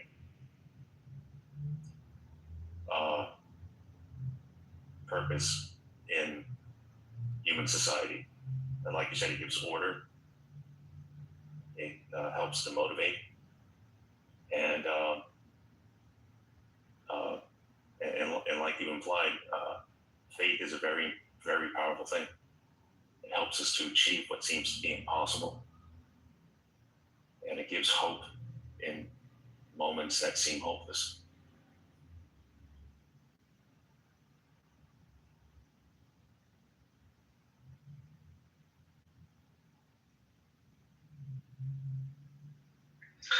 Yeah, and we have a lot of things to give to religion, because honestly, if it wasn't for religion, we have so many savages out here. We have people who would kill, people who would steal, way more than what it is now. It would be crazy out here. Yeah, that's something I have considered. I have also encountered Christians who, when the question, I didn't ask that, I was just listening to their conversation. When the question was put to them, what would you do if you found out Christianity isn't true? And one person said, well, I guess I do whatever I want and just try to enjoy my life to the best of my ability. And I could tell he was being honest. And in my personal experience, that has been the central question to me as to the type of person that I am or want to be, if it's the case that Christianity is not true. And throughout the years, I have come to recognize that as a person, as the as somebody with the nature that I have now, like you could say what was the result of my upbringing, or make sure the nurture and aspect. Yeah, but think about the stories that we tell kids. Isn't it interesting how we let kids believe certain things aren't true? But we let that happen because we know that there's a lesson to be learned within that story that isn't true. Right. The stories and the fallacies and the fantasies and all the things that we let kids believe, we still need those same type of things as adults. So even if the religion isn't exactly true, the religion is still teaching a lesson at the end of the day. Right, exactly. Like Santa Claus or the Tooth Fairy. You teach a child to be responsible, to be aware of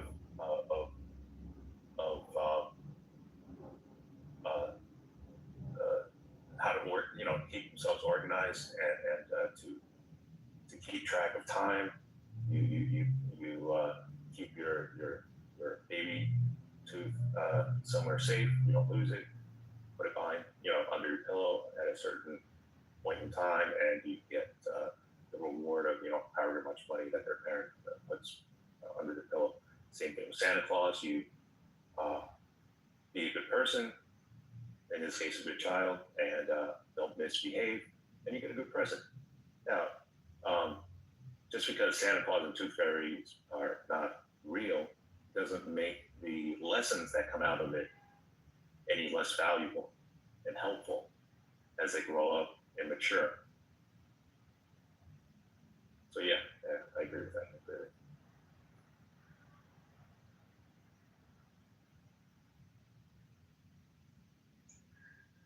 I gotta get out of here. It was a good conversation. Good talking to you guys. Yeah, I enjoyed the conversation. Hope you have a great rest of your day. Okay. All right. Peace.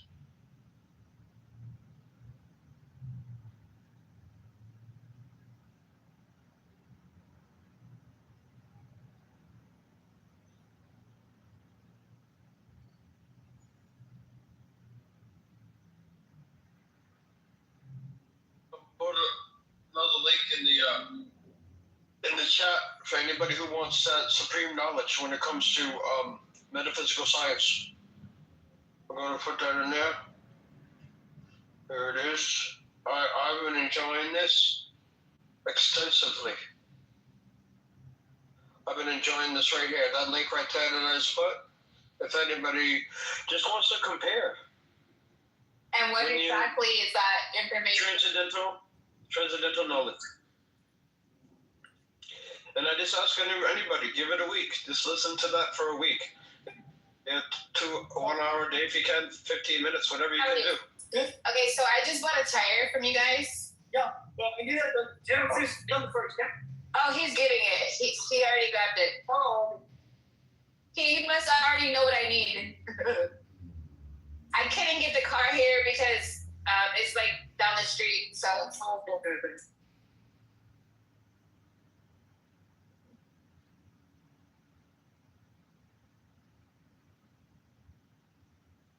She might have hit the button by mistake. She's talking about.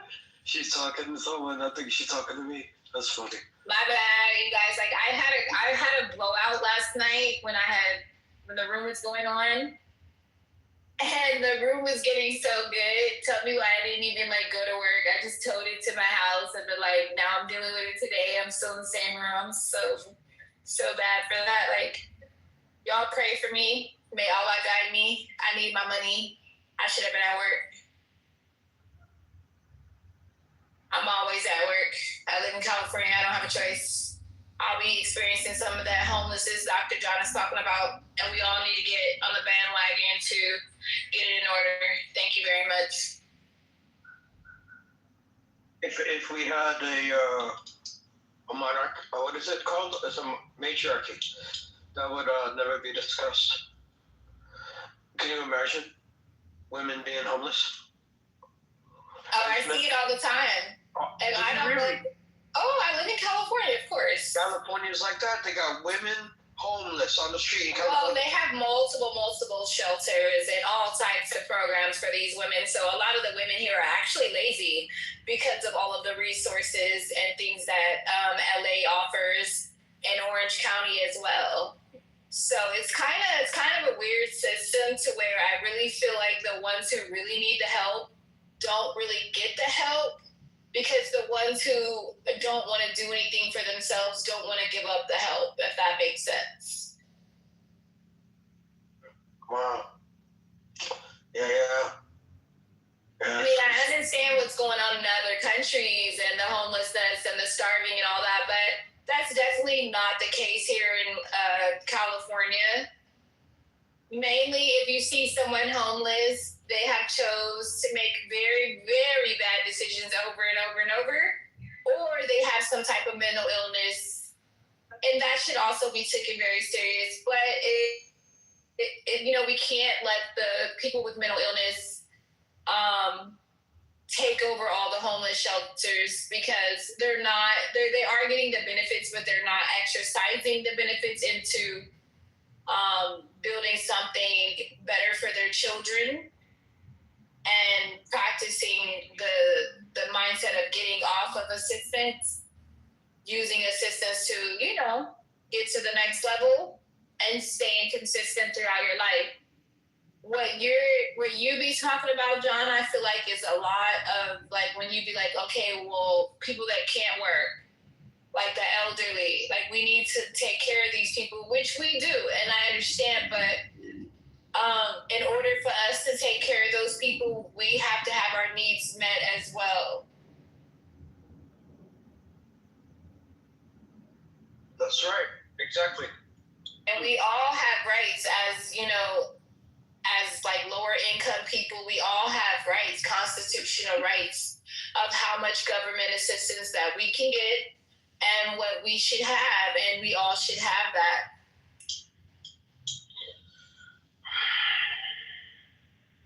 Whatever works is whatever works in the end, it seems to me.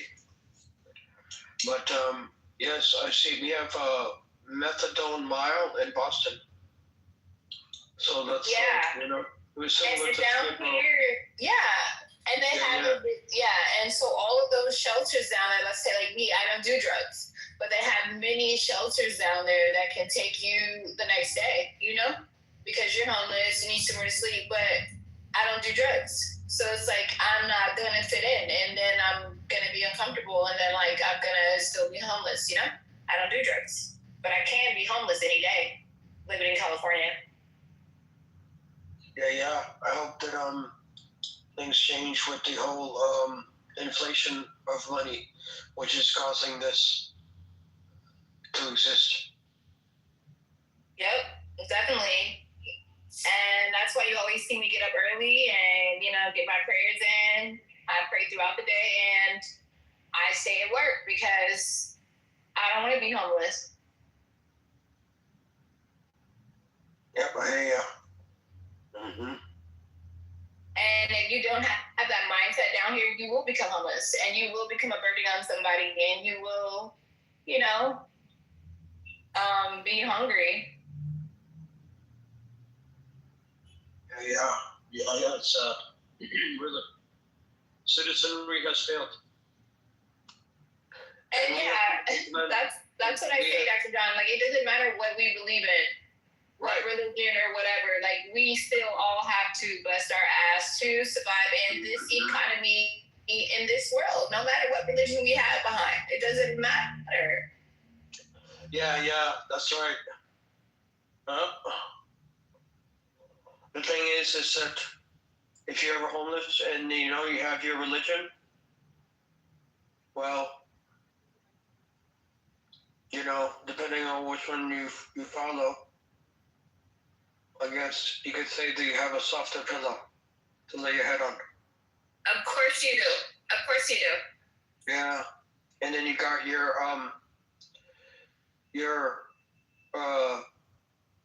people, right, that are in that religion also that will help you, right? I mean, they say they will, but you depend on your God to work through those people. So you never like, oh, okay, I know that this person's gonna do something. You just depend that you put your faith in your God, and then you just depend on him to have people work through him when you are in a situation like that. And it's always happened for me. Like it's happening for me now, you know? So it's just like, even since I've been Muslim, I've had a lot of tests. I've had things happen to me.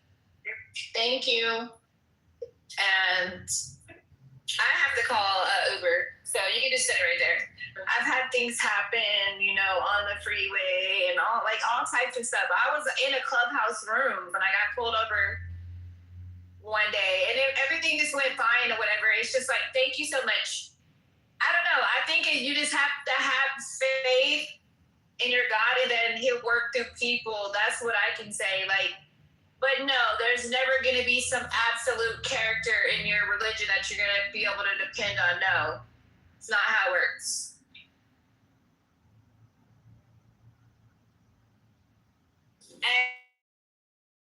And they get really upset when they realize that they can't do that, because you never know what's going on in that person's life as well. So you're not going to want to depend on your pastor or depend on your, you know, just depend on God and things will happen. It's all about faith.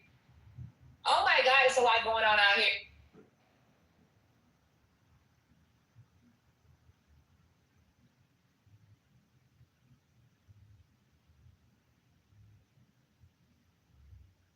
Give me 1 second.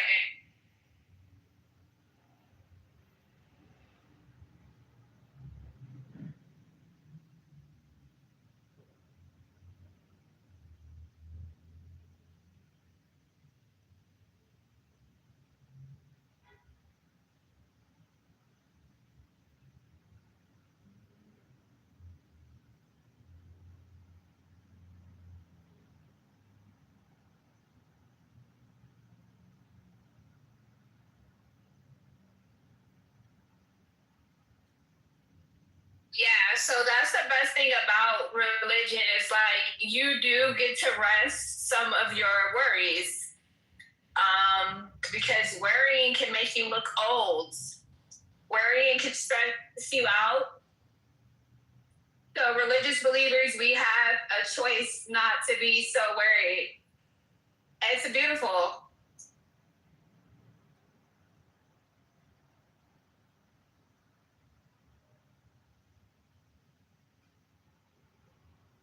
It's the best feeling in the world. Dr. John, what do you replace religion with? Just facts? Replace religion? Well, yeah. I mean, if one wanted to replace religion? Oh, you don't want to replace religion like in your life? I am someone who enjoys reading many religions. My goal, I mean, I shoot for the stars. If I could accomplish perhaps 10,000 different religions and know about them, at least know a little bit about each one, that'd be great. Okay, well, I understand about knowing about them, but not about following them, right? Because that could be a little weird. Well, you know what it is? It's you study the religion or whatever, and then you take the best teachings out of it, and then it is my acknowledgement that by doing so, and then you gather all the most powerful information, and then you become purified. It's a conscious level of awareness, a conscious expansion. And so that's how I look at it. The more knowledge you have, the better you are. So that's why I look at it when it comes to spirituality, metaphysics, religion. They are all together. Science, even politics, civics.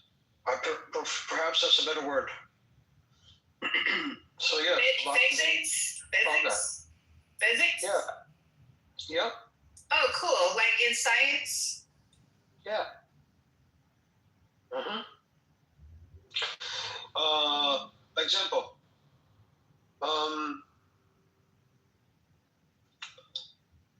For me, it goes right back to nature all the time. The more that I study, the more that I read that it seems to be an expression of nature. That's all these religions, in some form or fashion. But not all of them are the same. But in some of them, they. Well, anyways, it is what it is. You just read them, and then you just take them. What religion are you reading about now? Right now, I'm studying they're called Shiva Puranas. What? Say that again. Shiva Puranas. The divas, the DIVA diva. Shiva Puranas. Okay. All right. What is? Tell me a little bit about what they believe in. Just a little bit, because I don't want to get. Yeah. They teach about example. I got a list right here I've been writing. So they teach awareness is constant, peace is natural, belief is unstable, knowledge is direct, knowledge removes fear, fear of death is ignorance, death does not affect awareness. They teach so many things. I got over 500 points that I made so far.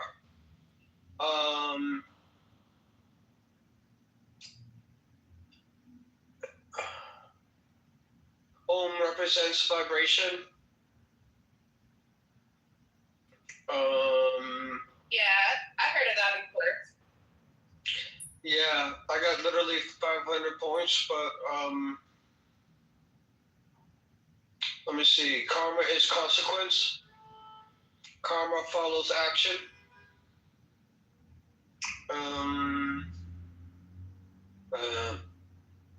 Meditation is not belief. Belief is not knowledge. Consciousness is not matter. These are the titles of the subjects these are titled, and I will be expanding on each one. The ego is constructed. Silence reveals truth. The mind is changeable. Awareness is not created. Consciousness exists prior to form. Yeah, all these. Yep. So, yeah. I'm reading about that right now. So, yep. I put the link in the chat if you want to listen to them. They're audiobooks. Okay, give me one more. Yep.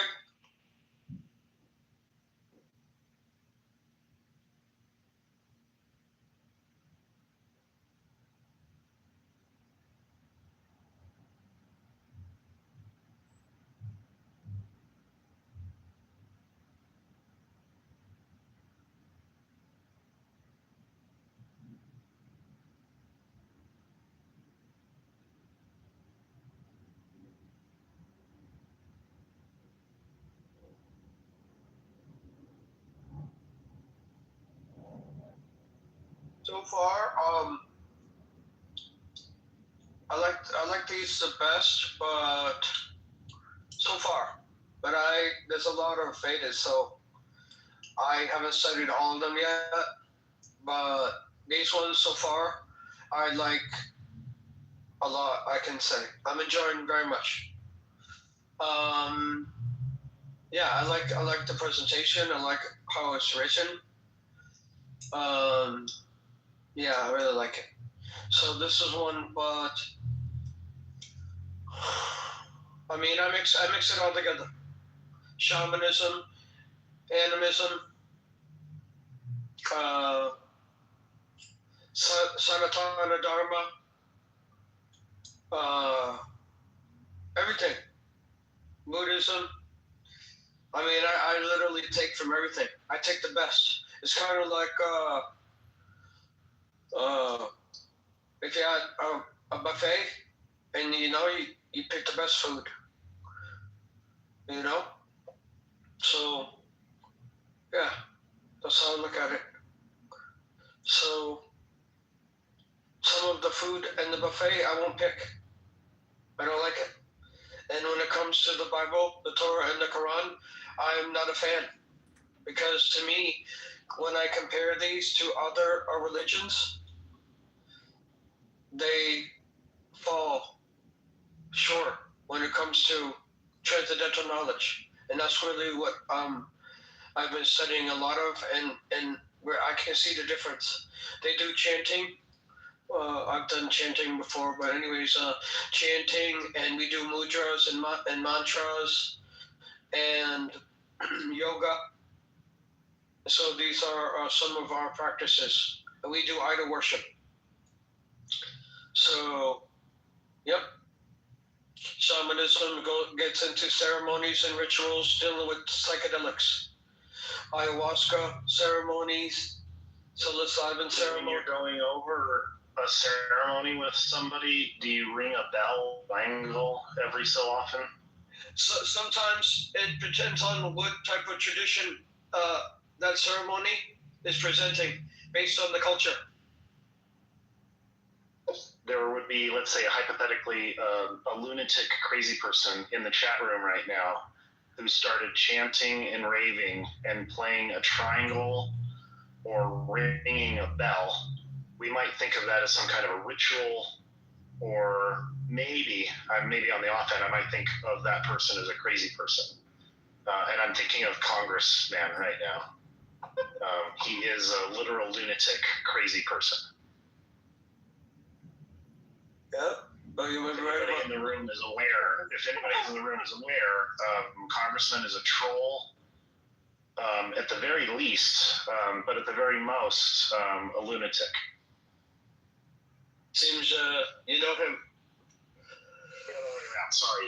I made a comment on his PCR with that Civil War flag when compared I apologize. It's the other way around. He's at the most, he's a troll. At the very least, he's a lunatic. Oh yeah. No, I don't really know him. I did make a comment on his PTR. Civil War flag presenting the updated form of the Jolly Roger, piracy, citizenship, the updated slave ship. I made a comment, that's all. Yeah. I don't see the... Oh, yeah. Hold on. Does he have that gold picture on it? I can't see it that good. That's why. No, I can't see it. Doesn't look like there's a gold picture on it, though. Anyways. Yeah.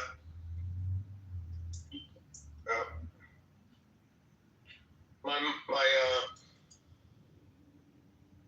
phone is frozen again. There it goes. Okay. Sorry about that. I had a frozen phone for a second.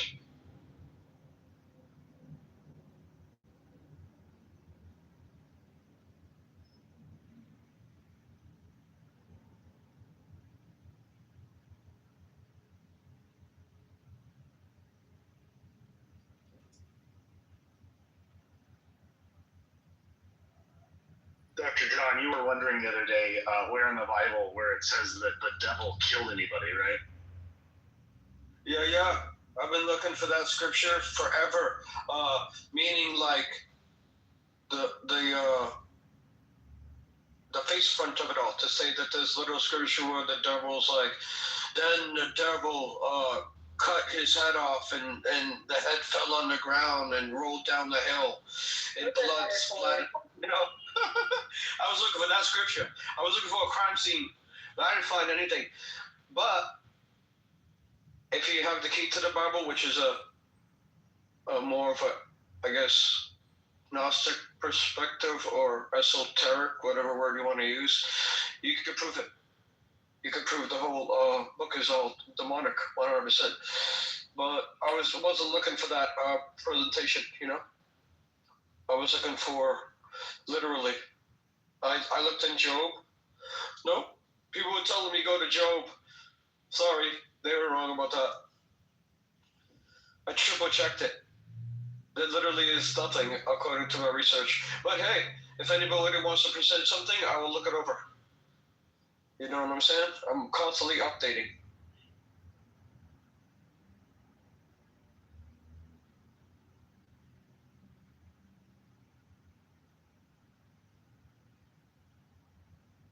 Update. Life would be so boring if we didn't update. It's like, stagnation of it all.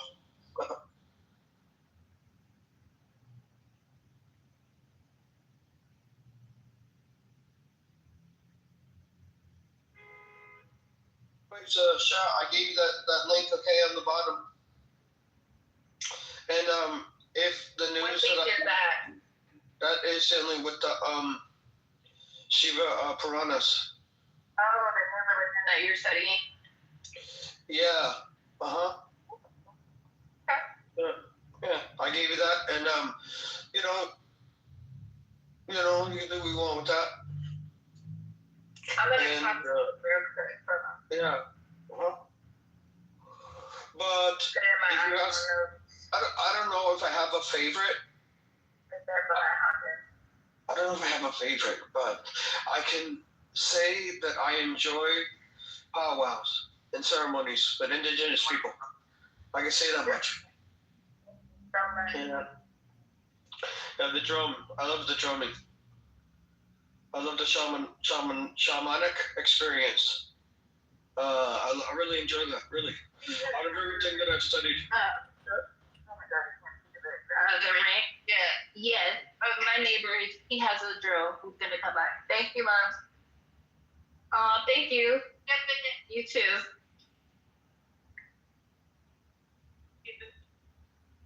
Microphone? Yeah, I got it. Okay, thank you.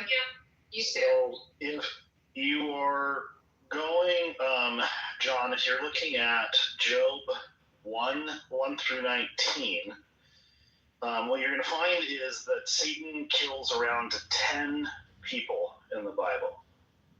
Now, is that really Satan that's killing them, or is it God allowing Satan to do it? Ultimately, it's God's decision here, because if God didn't want Satan to kill anybody, God wouldn't ask him or allow him to do it. So, if we want to be like talking about, I can give you money. If we were talking about the proxy of it, it is mostly God who's doing I the just killing. bought this car, so I need to go get all the and maybe Dr. John, you have Maud, maybe Sharia there. There we go, because she's got some background noise there. So it seems that both Satan and God share the blame or the quote credit for killing Job's children. But the tally there is 10. So if you want to know how many Satan has killed, the Bible does say it's 10. So. Joe, what? 1 through 19? Yeah. Okay, I'll check it out. Ultimately, what we're seeing here is the bet between Job and God, and Job allows for certain people to die. Or I'm sorry, the Satan allows for certain people to die in the story of Job. So, yeah, you have the devil or Satan killing some people, but the vast majority of people that are killed in the Bible, you can go up with a tally here. The tally is in somewhere up in the millions. We're talking like 25 million or more, at least that the Bible is noting that God is killed. You just go and add that up on all the countless number of people God's killed since the Bible and before the Bible, and God easily takes the cake on how many people he's killed. So if we're worried about Satan killing people, I wouldn't say anybody should be worried about Satan killing anybody. We should be worried about God doing the killing. If we're going to place blame on him and say that he's a moral or immoral character or something. So interesting. I will look into that again to verify. At the same time, it is my acknowledgement that Satan is not the same thing as the devil in my biblical study. Whereas you can use words and probably say one is one or the other is the other. What words mean this or that. But really what we're referring to is Satan in the Bible is the adversary. We're talking about God's nemesis. You have God and then you have his arch enemy, the devil, Satan, Beelzebub, whatever fucking word or term you want to call it. It's this evil entity that opposes God. But again, when you look at the narrative, it's not an opposition; it's more of a cooperation. God allows Satan to do these sort of things because if God didn't want Satan to do these things, He would not allow him to do it. Yeah. So here's the thing: is that I found the word devils throughout the whole Bible. So now, when it says the devil, I'm like, that's just one of those devils. But here's the thing about it: I have not found the word Satan as many. So that's why I have separated the two. The claim that is made in John 8:44, Jesus says the devil was a murderer. So we have in Job the word Satan is used. So that's where I would say, well, I'm going to look into it further and see if I can connect them all. So far, I cannot. Even when I went into the Greek, it was separating the two. So, I don't know. Then I was like, fuck the Greek. Excuse my French. But because I was so sick and tired of all this, no, it's not the real meaning of it bullshit. I'm like, well, you know what? I just speak English. So if the translators got it wrong, go talk to them. That was just, a discussion I had with somebody who... Yeah. It doesn't mean that because the Greek doesn't say that. That's what they always say. There was a man in the land of Uz, whose name was Job, and there were born unto him 7 sons and 3 daughters. That's 10 total. And the Lord said unto Satan, Hast thou considered my servant Job, that there is none like him on earth, a perfect and upright man, one that feareth God and escheweth evil?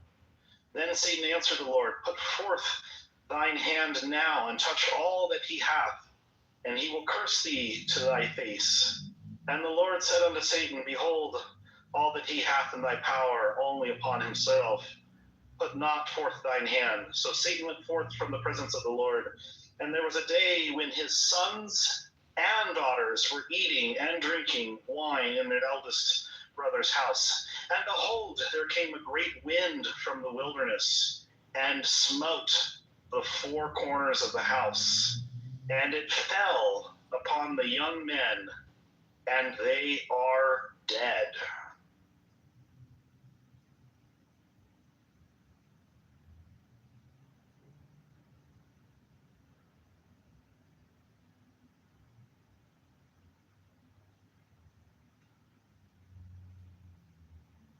The Bible Hubber quick on that. Hold on.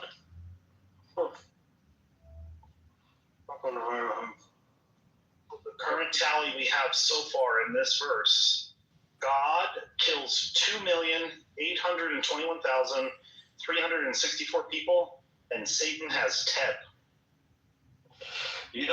I'm going to look into that Satan because let me double check it again. Because that's interesting because this would be the first. Go a little further. Let's just go a little further. When the Bible doesn't say how many were killed, we try to provide a reasonable estimate. For example, the Bible says that Job's 10 children were killed in God and Satan's bet. The Bible also says that all of Job's servants, which were slaves, were killed, though it doesn't say how many. But since he was a wealthy man, the greatest man of all in the East, unquote, he probably had many servants. So we can at least guess about 50 servants were killed. So that means, here we are with this verse, God has now killed 25 million, and we have a tally of 60 killed by Satan. When there was no clear way to get a number from the Bible itself, we used estimates from the world population history in 1978 to go back to the population at that time.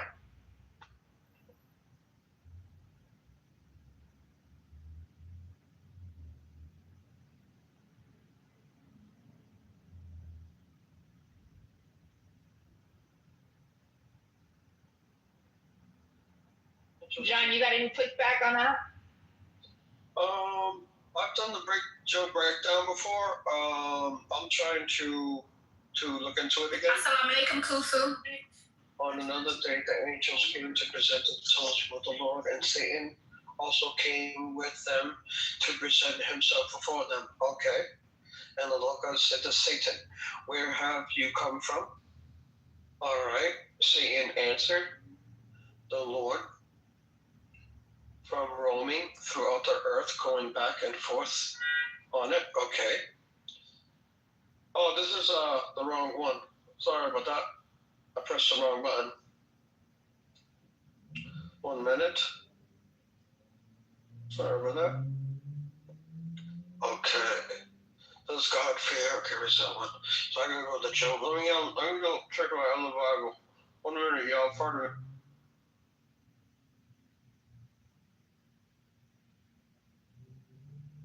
Let's make it easy for you, Dr. John. You can see the posted link in the chat room. Is the idea that because God is the ultimate authority on whether someone is permitted to live or die, that makes him morally culpable?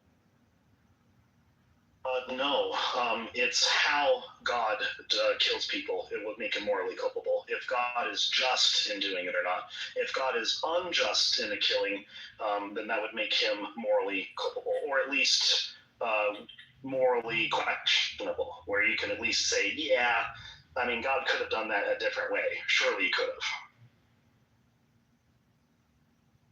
And then really all we're down to is, why did God do it this way opposed to some other way? Is it necessary that God has to kill people this way in the Bible? Did he have to genocide all the people on the earth, or could he have just forgiven everybody? Does God have to be a hypocrite where he says, I'm going to forgive everybody, but then I'm going to wipe them all out on the earth? Or I'm going to wipe them all out and then I'm going to forgive them? You know, which one or the other? The point is that could God have done it any other way? Could have God made everything where he didn't have to kill anybody? He didn't have to unjustly kill everybody. So it's your position that either all or most of God's so-called killings are not justified, right? No. What we'd have to do is we'd have to go with a case-by-case situation, and anything that is presented in the Bible, we would have to examine it to figure out whether it is morally repugnant or not.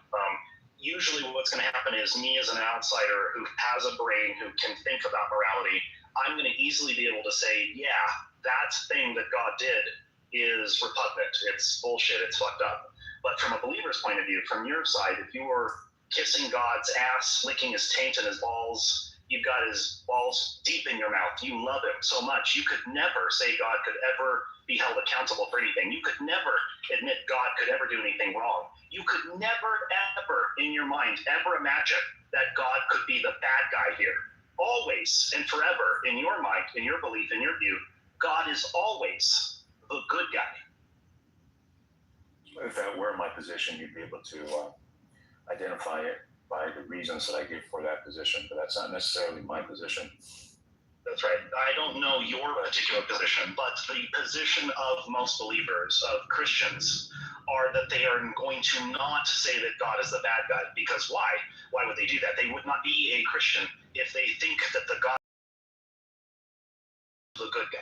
They wouldn't be a Christian, obviously. So yeah. So I don't have to really know your position specifically to know that you're full of shit, to know that you're going to stand by morally repugnant sort of defenses. I already know it. I can already anticipate it. I can bet on it right now in the room. I could say to everybody in the room, watch me. I'm going to put a bet down right on the table, $50. Crimsonite's going to say some stupid fucking bullshit that's going to defend some horrible thing that the God does. And sure enough, you'll do it. Well, if you're going to make a bet like that, you have to be clear in saying that the bet is that I'm going to use some ad hoc reasoning to try to support God, that is God's actions, that is to say. Post hoc, not ad hoc, post hoc. Yeah, okay. That justifies which are contradictory to his own standards. So, I mean, you can I wouldn't have to do any of that. Question to you. I wouldn't have to do any of that. All I would have to do is, from my own moral, subjective point of view, I would have to point at any action that is done, and I can say, that's immoral. That's all I have to do. I don't have to do any of the bullshit you just said. Not one. My question was simply whether your view is that all the pain and suffering that has occurred on this planet is morally attributed to God. And you said it would have to be on a case-by-case basis. So I'm just curious to know whether your position is such that most or all of God's permissive killings were unjustified. And so far as I can tell, we're gonna have to go over that. Yeah, we'd have to figure that out. Because if we're saying, let's say, God in the Bible is killing or taking out some kind of a rapist or a thief or a murderer or something like that, somebody who in our modern day we would imagine, yeah, that person is sort of just or justified in that, then you at least say, yeah, that seems reasonable or right. But to kill an individual, we learn, no, we don't even really do that. We treat people with some kind of dignity. We throw them in jail, and we don't just execute people summarily. So even in that context, we would have to have any action that God takes in the Bible, we're going to case by case to figure out, is that action moral or not? Yeah.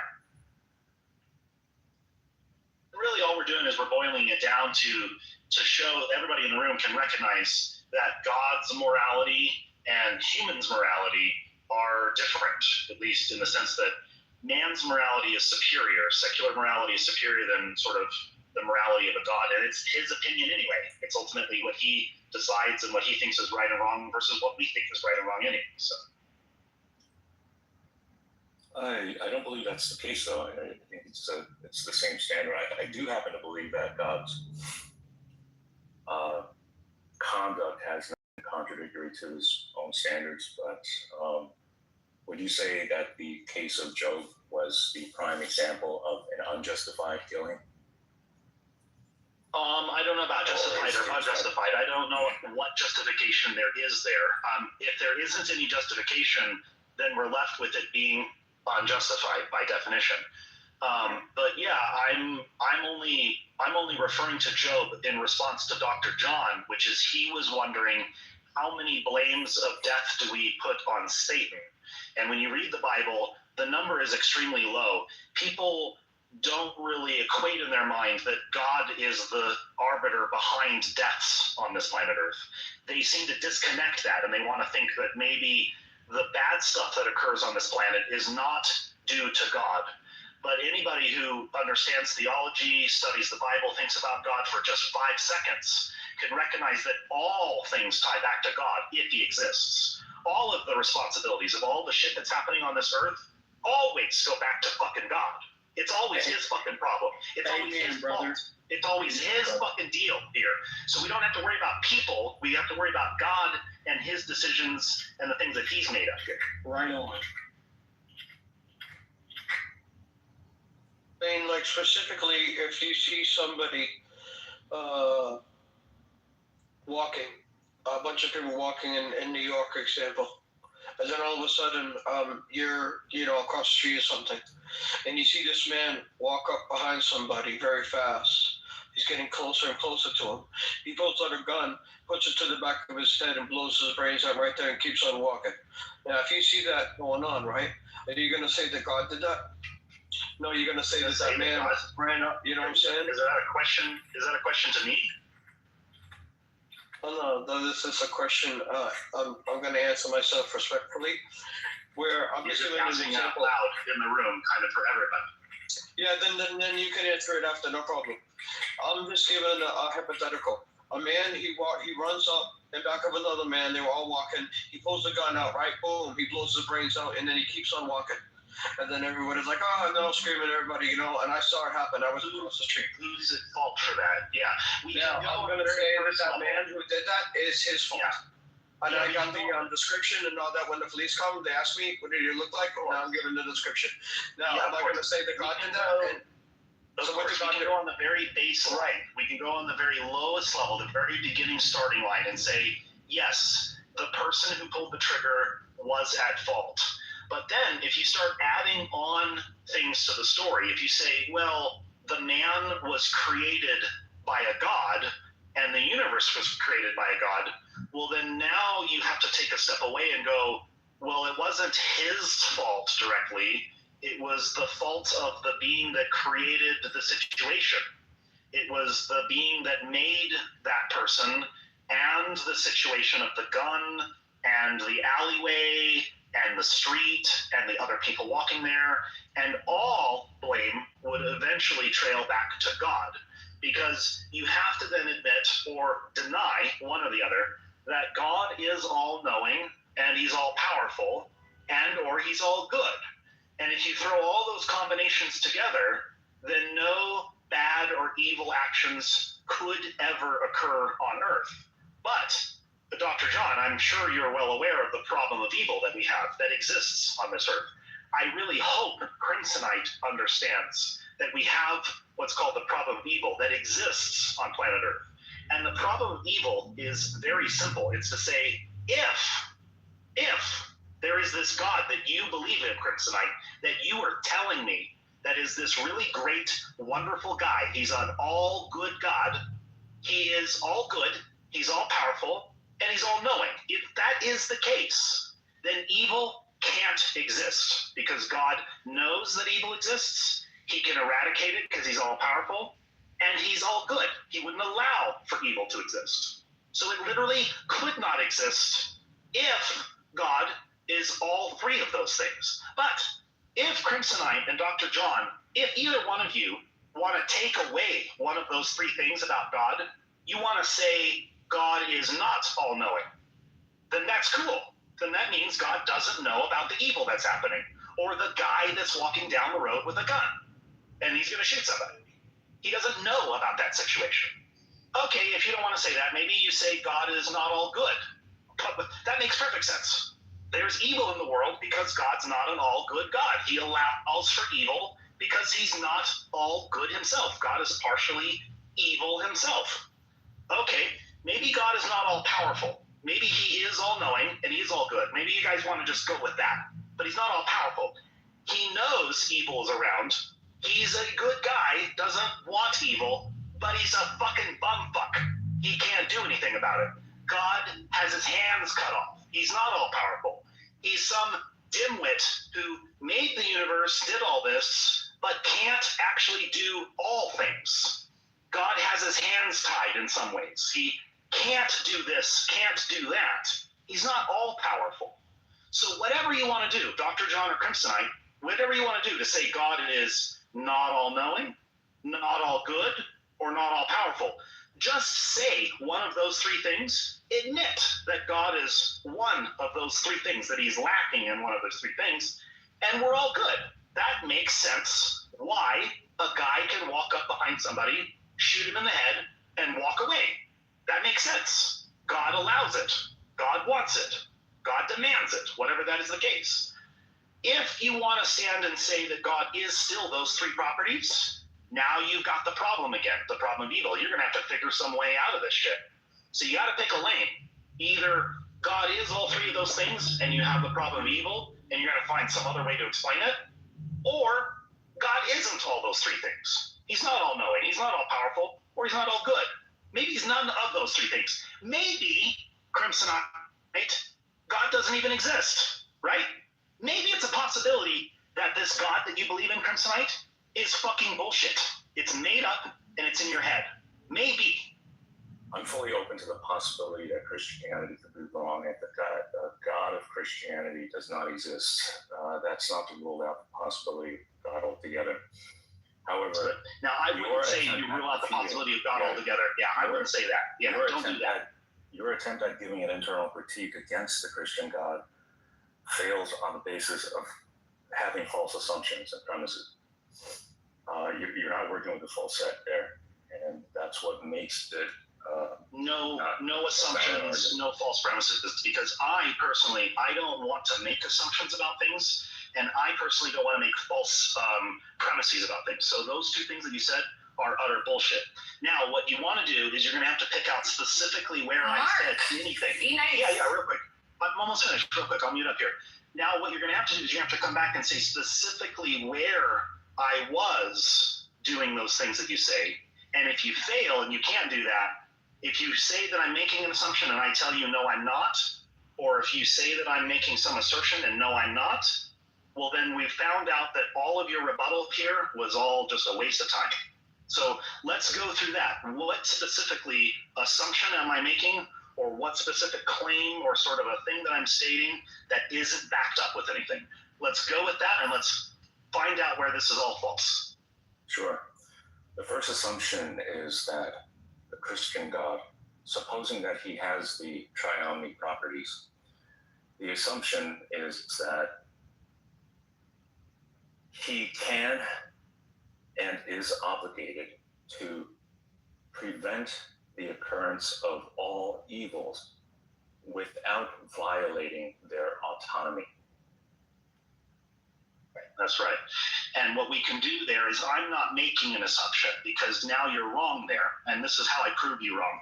Is because I'm not going to make that assumption that God can't do those things. I'm going to allow that it's possible that God could have made a universe where all those things didn't occur, where our free will was not impeded, but all of those terrible things didn't occur. So like, I don't know, I'll just like give an example. Like you got a world where like a lot of people have sort of proclivities or interests in children. And if God made the universe where maybe those people still had the free will for them to have the interest in children, but they just couldn't act upon it. Like their body would fail at some point. Like if a man approached a kid and tried to take his pants off, his dick would literally fly off like a rocket. Like that was the biological mechanism that was built into us, where when a man approaches a kid and tries to do something to that kid, the dick flies off like a rocket. Woo! Like goes right, flying right off. And now he can't do anything. Now he still wants to do the thing. He still has the free will to do the thing, but he physically can't, i.e. his biology. Now God didn't limit him. He still has his free will. He still, in his mind, could do all this stuff, but physically he cannot.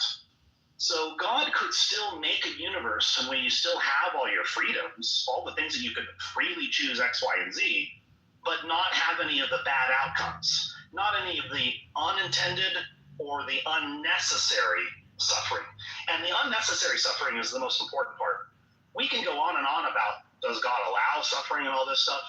I think what's more important is the unnecessary stuff.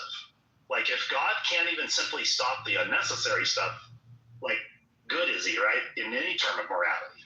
What good would it even mean to believe in a God, right? It wouldn't even matter. So, and one final thing about your free will bullshit, which I'm not making an assumption on, by the way. I'm still calling you out on your bullshit to say, no, I'm not making an assumption. No, I'm not making some false claim.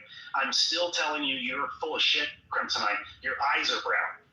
That I'm not making an assumption about free will or anything like that. I'm just saying, if God could make this differently, surely he could have. Like, I'm admitting that. Yeah, God could have made the whole life and situation different than what it is. Free will is not impacted here. Like, the devil, Satan, knows that God exists and still has all the free will to go do whatever he wants. So God letting us know that he exists, God in telling us or doing or stopping a person, it would not impede on our free will in any way. You just have to recognize that. Okay. So you do acknowledge that, and I'm glad you did that, by restraining free action, God could have prevented some, as you call it, unnecessary sufferings, while still preserving the will to commit an evil act. That's right. Yeah, it has nothing to do with our free will, yeah. Okay. Now, in this case, you have a moral standard that you're measuring the act against, in this case, rape or whatever you said. And then you have the action itself. Now, the basis of God's judgment is such that you have both the moral standard and the act itself, the physical act. And the physical act is contextualized such that a doctor cutting into the flesh of a child for the purpose of removing a tumor is different from a sadomasochist who cuts into the flesh of a child in order to bleed them out and kill them or whatever. So in the case of the alternative world is that you have God restraining evil, but the intent. So in other words, the free their free action is restrained, but their free will is not. Okay. Now, what you have there in that scenario, in this hypothetical alternative creation, you would have a lower degree of contextualized evil in the free action sense, but the spiritual sense of the wickedness is such that it can never be judged in accordance to the one-to-one scale action that would have been actualized or permitted had it been what we have here in this world. So the basis of upon which they would be judged would not be complete. That's the first point. The second point is that the free action, which is to say a crime that's committed against someone who is perceived to be innocent. Remember, when we talk about someone who is guilty or innocent, we're speaking in relative terms to our own experience, to ourselves, the people around us. So a liar could be argued as being more innocent than maybe a thief. A thief can be more innocent relative to the murderer, and so on and so forth. The person that tries to commit genocide and then keeps on going. And the moral standard with God is that of moral perfection. So in the state of sinless perfection in which Adam and Eve were prior to the fall, they were free of any corruption, though they retained their autonomy, which eventually manifested in rebellion, the choice that they made. Now, following that point, we all inherited, in a sense, it's a more of a figure of speech, we all inherited that same autonomy, and we've all fallen short of that perfect standard of God. And in doing so, we are then thrust into this world in which we inhabit now. That's the explanation that's given in the Bible. It's, you could call it divine hiddenness, the fact that there's a separation and that sin cannot stand in the presence of God, which is why in the book of Job, the angels that gathered, they looked downward rather than up, because I suspect the fallen angels, being imperfect, if they gazed onto the countenance of God, they would have been incinerated. But that's a kind of a red herring.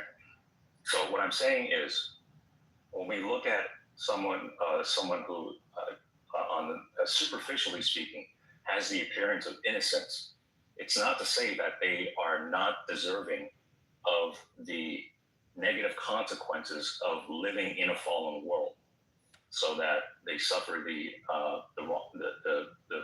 evil wills of the rapist, the murderer, the thief, and thereafter, the criminal, the person that committed the crime, is held accountable in full correspondence to the action that they've committed, which reflects their evil intention, in addition to the person having suffered that crime, the victim, having an opportunity to learn and benefit from it, is basically the nutshell of being the greater good that comes out of it. Like the Holocaust happened, and then after that, there was a movement to allow the Jews to, move back to their ancestral homeland or something to that effect. And so you always get something. It's kind of like a seesaw effect. Did that make any sense?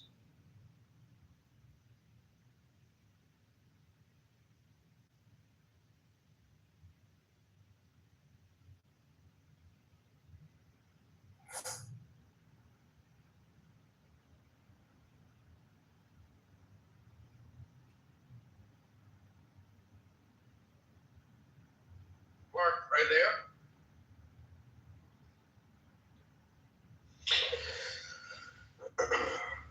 I might have stepped away from his phone. Yes. So we got. Oh, go ahead. So I want to say to your shot. According to my research, Job never seen in that Job account. I've triple checked my notes, backtracked all of the contextual statements that were made. Satan, according to the Job account, never murdered anybody. So that is my rebuttal. And I have broken it down, and the text does not teach that. I've also cross-referenced it with 5 different AIs. They all agree. The AIs that I have set up in the programming of it all are 1,000 moves ahead of any master chess player in the way that I program them. And I trust my own judgment only. So therefore, there's nobody can present any evidence that Satan murdered anybody in the whole Bible, unless you know that Satan lied and said he was God. When you can figure that out, right, then you can prove that Satan murdered. That's how you can prove the devil murdered. But you cannot prove the devil murdered or Satan murdered anybody in the Bible if you do not know that Satan lied and said he was God. If you don't know that, then you can't prove it. Now, if anybody can prove me wrong, please present your scripture references. Thank you very much. And I've been presenting this on Clubhouse for the past, I'd say about 2 weeks. I told people that you can feel free to send me in my offline messages, and still nothing. So I'm just waiting. Mark, unfortunately, the text doesn't say that. Now, if Mark wants to go over the text with me, we can. I have no problem with it.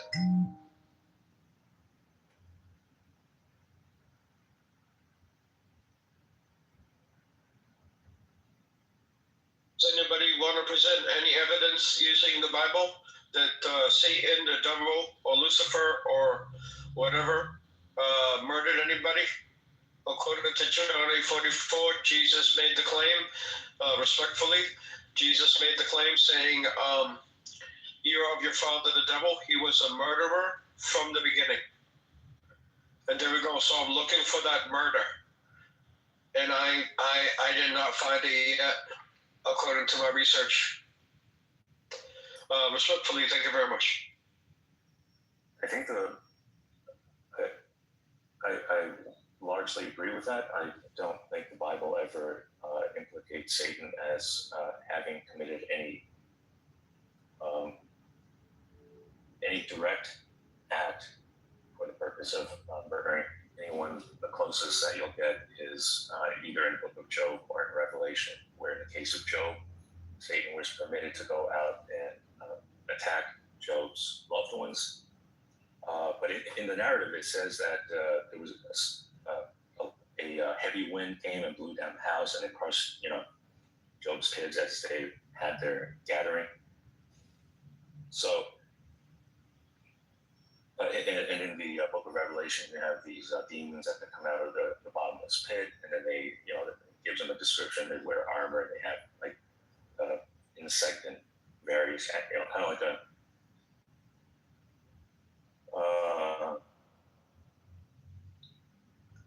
creature that's a mixture of different things, but it goes around the world and attacking and killing people.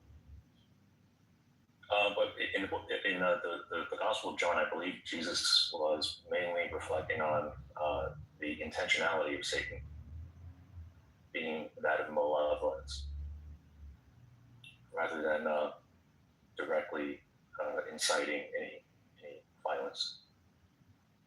I suspect that may be because any direct interaction, as in the case of the fallen angels that cohabited with man prior to the flood of Noah, they were all bound and locked away for their crimes. So, as a way to circumvent that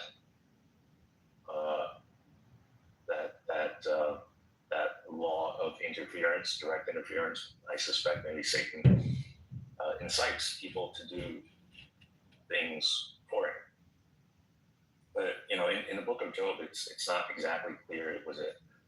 Did Satan simply coerce or suggest, or I should say manipulate Job's kids to have a gathering at a place where there naturally would have been a large wind, a storm that blew the house down, or if Satan did that himself? And if it was the case that Satan was the one that caused the wind that made the house crash on, killing Job's kids, then why bother with that? He could just kill them with a snap of his fingers, I guess. So I'm not sure with that, but pretty sure Jesus was talking about the intentionality rather than the physical act.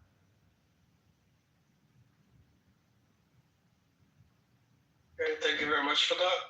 At the same time, I would like to present that link in the description, rather in the side chat. And you'll see that I have presented over 63 Bibles connected with the parallels. Each one is saying he was a murderer from the beginning. So when you make that claim, like if I pointed to somebody, the police were, they showed up on the scene, and they were asking questions, and then I was like, he was a murderer from the beginning. Meaning, like, if I wanted to say that, then I pointed. You see what I'm saying? So the police would obviously arrest him. The forensic evidence would then prove everything that I have presented into the box, of material that was confiscated and things of that nature. Things that were said, with the blood splatter and all that. Like also Dexter, if you ever seen that, I don't know if that's Netflix, but you get my point. So yeah, the claim is made that this devil character was a murderer from the beginning. When you call somebody a murderer, you better be right about that. You better not just be falsely accusing somebody. That's a pretty harsh claim, calling somebody a murderer. You better be able to back up your claim talking about who did he murder. You know what I'm saying? There's got to be some evidence. You know what I mean? You can't just be like, oh yeah, he's a murderer, but then, there's no evidence. So I just want to point that out, respectfully. According to my research, I have not found any evidence where this so-called devil character murdered anybody. Unless, and this is the most powerful point that I'm making, you can prove that Satan was a liar from the beginning. Let's read that John 8:44 again. Let's read it again right here. I wanted to find the one with the word character in it. There it is. ESV, you are of your father the devil. So right off the bat, this devil is the father. The implication is that obviously with the father, right, you have sons and daughters. Who knows how many sons you have? Maybe you don't have any sons. Maybe you just have daughters, vice versa. Or maybe you have both. So father can be like that. So these would be the questions that we would ask pertaining to the word father in that scripture reference. You know what I'm saying? We just like, oh, he's talking about the devil is the father. Well, who's his son? Sons? Daughters? Does he have any? So this would be the questions that we would ask and try to connect scriptures with that to find the answer. Anyway, it says, you are of your father the devil, and your will is to do your father's desires. He was a murderer from the beginning. In the beginning, I'm thinking off the bat, I'm like Genesis, because we know Genesis represents the beginning. But then at the same time, I'm like, well, maybe, but in the beginning of the devil's murdering spree or whatever is another, something that comes to my mind, right? And does not stand in the truth because there's no truth in him. So it's like there's no truth in this devil character. He ain't got no truth. It's like, you ain't got no blood. You see that? There's no blood.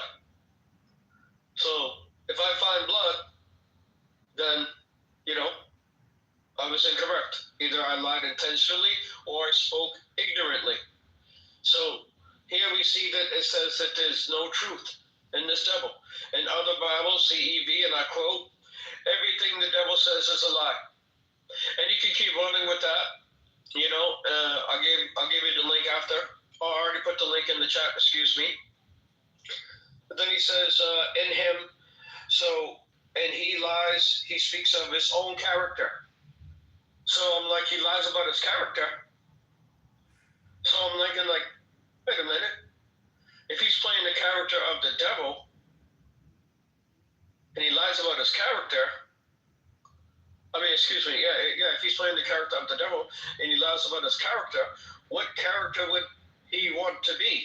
And the answer is God. Which brings me to my original statement, stating that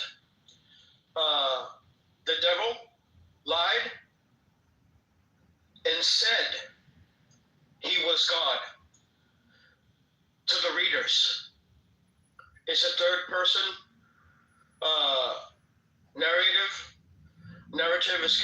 third person narrator connected to the reader angle of observation, a linguistic analysis. And if you ask me, it is far superior than any theologian or theology presentation. When compared, but one would have to judge for themselves. Anyways, I will leave it at that. I have presented evidence. If nobody on the whole planet can present one scripture reference, literally, the devil then cut the man's head off and the head fell down, and rolled down the hill, or whatever type of murder. The devil stuck the pitchfork or whatever he did, If no scripture reference can be presented, my case, my point is valid, meaning that the only murders that we got is God is doing all the murders. And so it's like, why would God be doing all these murders? And then the answer is, oh, that's not God. That's the devil who lied and said he was God. The devil that lied to the readers. This is one particular, and this information that I was given to me by a man who has 3,000 more words in Shakespeare. He was a linguistic terminologist, and he wrote 2 books on the subject, and I will post a link. Anyways, respect to him. He passed away, and now his son is my teacher. Thank you very much. I will present the link, okay, guys? So everybody can look into it and judge for yourself. Because in the end, we all die alone. Thank you very much. Thanks again. Appreciate it. Hope it wasn't too long-winded there.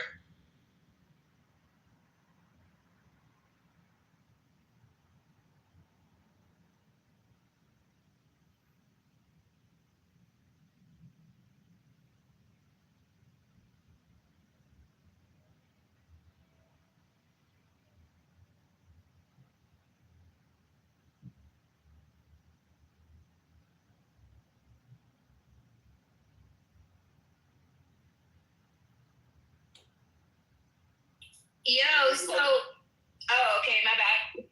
Oh, my bad. I just went to a couple of rooms or whatever, a couple of Muslim rooms, see what was going on.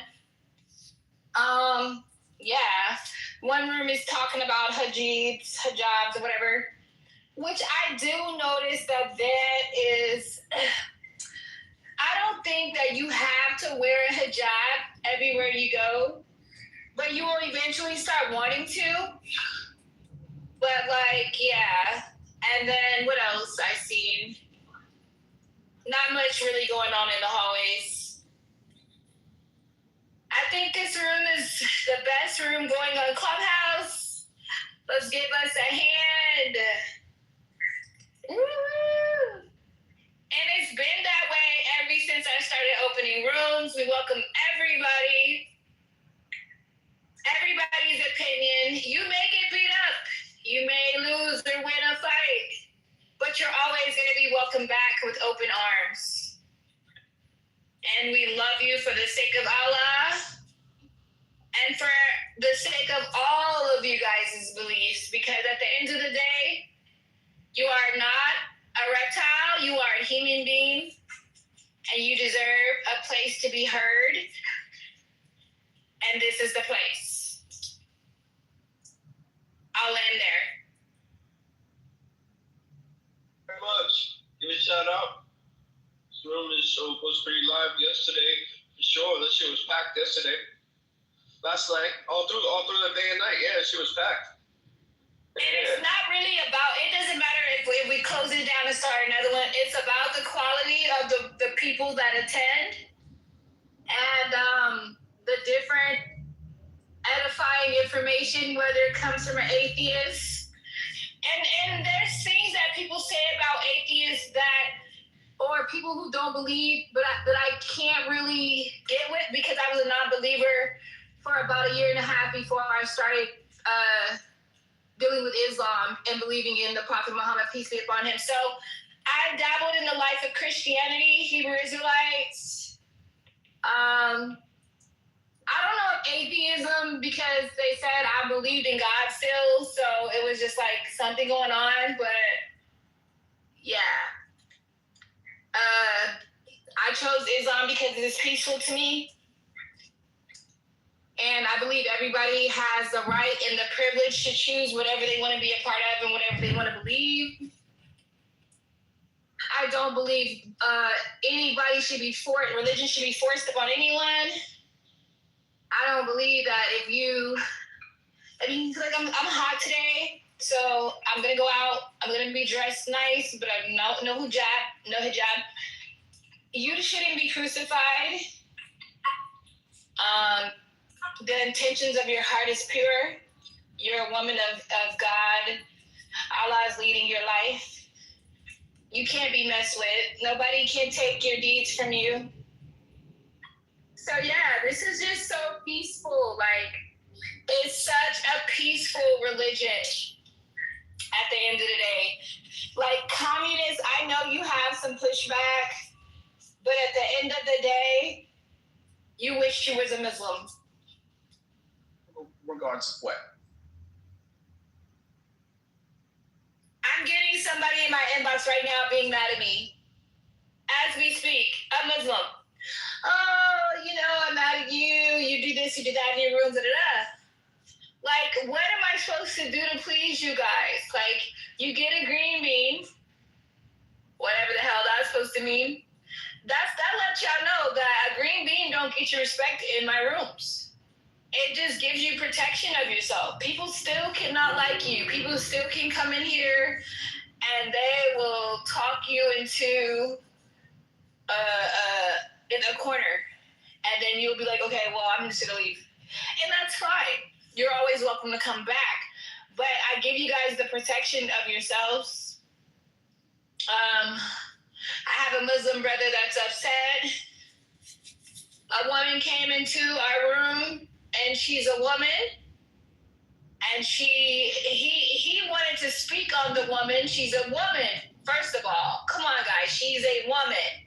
So he wanted to speak on the woman. And he's like, do you want me to bring up our past? And do you want me to bring up our past? And she was like, wait, what? Like, why are you even, like, why do you want me to be relevant? So since he wanted her to be relevant, I made her relevant and I gave her a green bean. So now I'm out at a kufar and I'm this, and that, and I gotta hear the brother cry in my inbox, blah, blah, blah. I don't have an easy job running these rooms. Someone's always upset. Always. And then when they get so upset that they make rooms about me. But with that being said, for opening these rooms on Clubhouse, are you like a sponsor or something? No, I do it to keep from, just doing worldly things like listening to music, going out, things that is considered to be haram or not advised, things like that. No, I don't get paid. And I don't need to get paid because I learn a lot. It's more like wisdom that I get. Is also worldly, and it's really weird that somebody would have to change their behaviors for some other book or some old traditions. No, you should just change your behavior because you want to change, or you should stay the same because you want to stay the same. I always tell my grandma, who told me when I moved away to Cali, she said, baby, I'm not going to visit you. I'm telling you, I'm not going to visit. Grandma don't fly. So she drives, she drives to Texas. She drives to see her other, her sons and daughters, but she won't come to California because she won't fly. She's set and stuck in her ways. So I have to go meet her at herself. I have to go to her if I want to see her. I got to fly 3,000 miles. And that's just something that you deal with. Like, some people just believe in certain things. Like they're not going to get on an airplane. They're not going to believe in God. They're not going to do this. And you have that option. You know, you have that free will enough of. The most important thing that you said, though, is you want to go do the things that you want to do despite other people telling you to do them. That you can think for yourself. That you don't have to have an old 2,000-year-old book tell you to do these sort of things. That was the key important thing that I wanted to point out. That, was a good thing that you said, Of course you don't. So, because before the book, we could have been babies, but before the belief, you already should have had intuition and feelings of what's right or wrong. But that's not to everybody. I was just looking at a video where a little boy said he wanted to be a murderer. I want to be somebody that kills people. So, and his is a little boy. So it's just like the religion comes in with, Hello? Asking, how does he address that? How would you respond to a little boy who desires and want to kill people? I responded to that as the people around him are demonic. And the people that are raising him and, the stuff, the energy, all that. I believe in a lot of different things. So I don't believe a 6-year-old is going to have that energy or have that on him unless it's hereditary or it's things being done around him. But I mean, he went viral for it and he was just as innocent as ever. But that's what he wants to do. He wants to kill people. So, with that being said, I don't know whether he's serious, whether he's joking around, whether he's just doing it for the views, whether he has a mental disorder. No. Becomes a question. We can't just assume that he is being serious. We could do that, but then if he's being serious as a child. He's being serious as a child. Yeah, if we just assume he's being serious, then we got a problem there. But most kids are edgy. They're going to say things, they're do things that they don't really mean. You've never heard of the story as the kids are going to tell you the truth? You never heard that? They're going to tell you if you're ugly. Have I ever heard of a kid saying a thing and they didn't really mean it? Yeah, I've heard of that plenty of times, Well, yeah, but did you ever hear them tell you the truth, though? Like, you're ugly, your hair's messed up. Where a kid said, have I ever heard of a time when a kid said they wanted to do a thing, they did the thing, and they felt really shitty and regretted it and don't want to do it ever again later in their life? No, I think I'm talking about younger. I think I'm talking about younger. Because like 5 and 6-year-olds, anybody at any age. I'm talking about anybody at any age. Anybody who's from an absolute infant who can't proclaim that they believe in things to somebody who is uttering words out of their mouth who can proclaim things. What we can do is go, they're a kid. They don't know any better. Then I know plenty of them that are going to say things and do things that they don't actually mean, that they don't actually believe. And more than that, they don't actually understand, which is probably the more important thing, is that kids at that age, they don't fully grasp or understand what it means to be a murderer or killer. Right, that's what I'm saying. Fully grasp that. Okay, and you proved a point for us. That is where religion comes in at. Where religion comes in and tells that person once he is of the age where he does understand that is wrong. That is totally not going to get you anywhere. Yes. No, we do not need to incorporate a religion into their minds. We don't need to add some additional information into their head. So he needs some help, right? He's talking about killing people. I've raised children. Maybe they need help and maybe they don't. If the kid is not being serious, he's just joking around, he's just doing it for the views, then no, he does not need help. That right there is not maybe he needs a spanking or maybe some physicality, but I mean, I'm not even in favor of that either. So no, you can't spank their minds. He has already entered that realm. Yeah. He's already into the realm of very dangerous territory. So what I'm telling you is that statement, but we don't know for sure. Yeah, maybe they're just messing around. Okay, let's just say it could be. Let's just say it's a possibility. Maybe even this is a possibility where maybe a person is really serious about what they're saying, and then the moment arises where they have the ability to do that action, and then they don't do it. Yeah, there's always be a maybe. That's right. So we don't But ever you're want to missing just my point. immediately assume they're all a maybe. So we don't ever want to assume, hey, if there's a person out there that's saying this sort of stuff, hey, the immediate go-to is we gotta jam a religion into their head, because that's not the solution. That's definitely the opposite of a solution.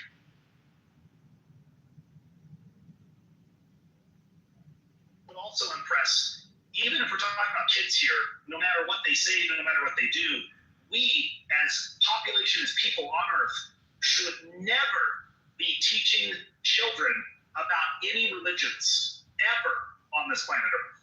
To teach a kid about a religion is literally to brainwash them or to indoctrinate them. It would be literally child abuse. That's my view.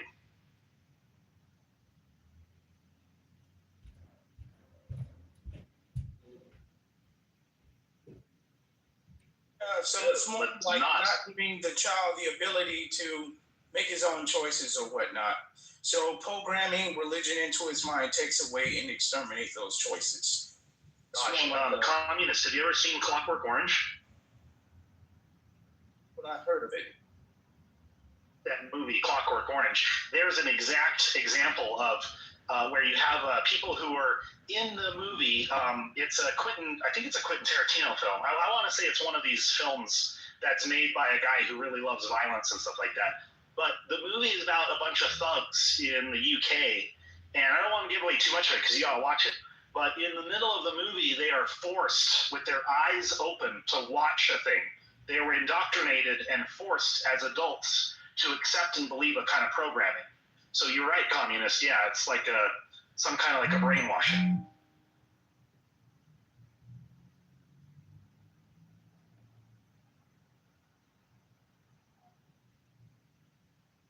The worst thing you could ever do is say, yeah, you know what, this kid's behaving badly. Let's teach him about God or a Bible or something like that, or a holy book.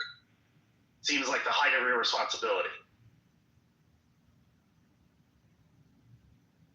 Yeah, and the thing to actually put in there is the fact that when you have a child that is exposed to religion at such an early age, you basically will be rooting him in the ground with that poison. And what's going to happen is that he's going to get so caught up in that religion, then whenever he has a son or a daughter, he's going to pass that chaos down to them, and so forth. That's not a given. That's not a given, but what we see is traditionally, yes, if you were taught an idea or belief, you're going to teach other people. And who are the easiest to teach? Who are the people that will usually believe you and not question you are going to be people that trust you, that are your family, that are directly connected with you. The people that are going to be least likely to just immediately believe you and trust you are going to be strangers. So, yeah. Freaking my dad abandoned us. So technically I was raised by my quote stepdad, and he believed that it was okay if he teach all of his sons of that matter.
this.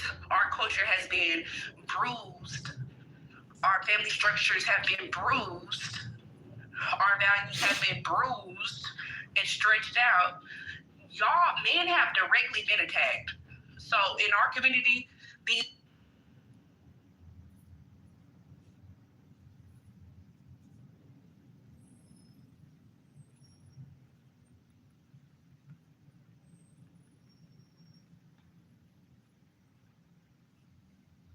Okay, I'm headed out to Mark Rice to his debate. This is his room. Tune in here live for the live debate. It's also being live streamed to YouTube.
Bye.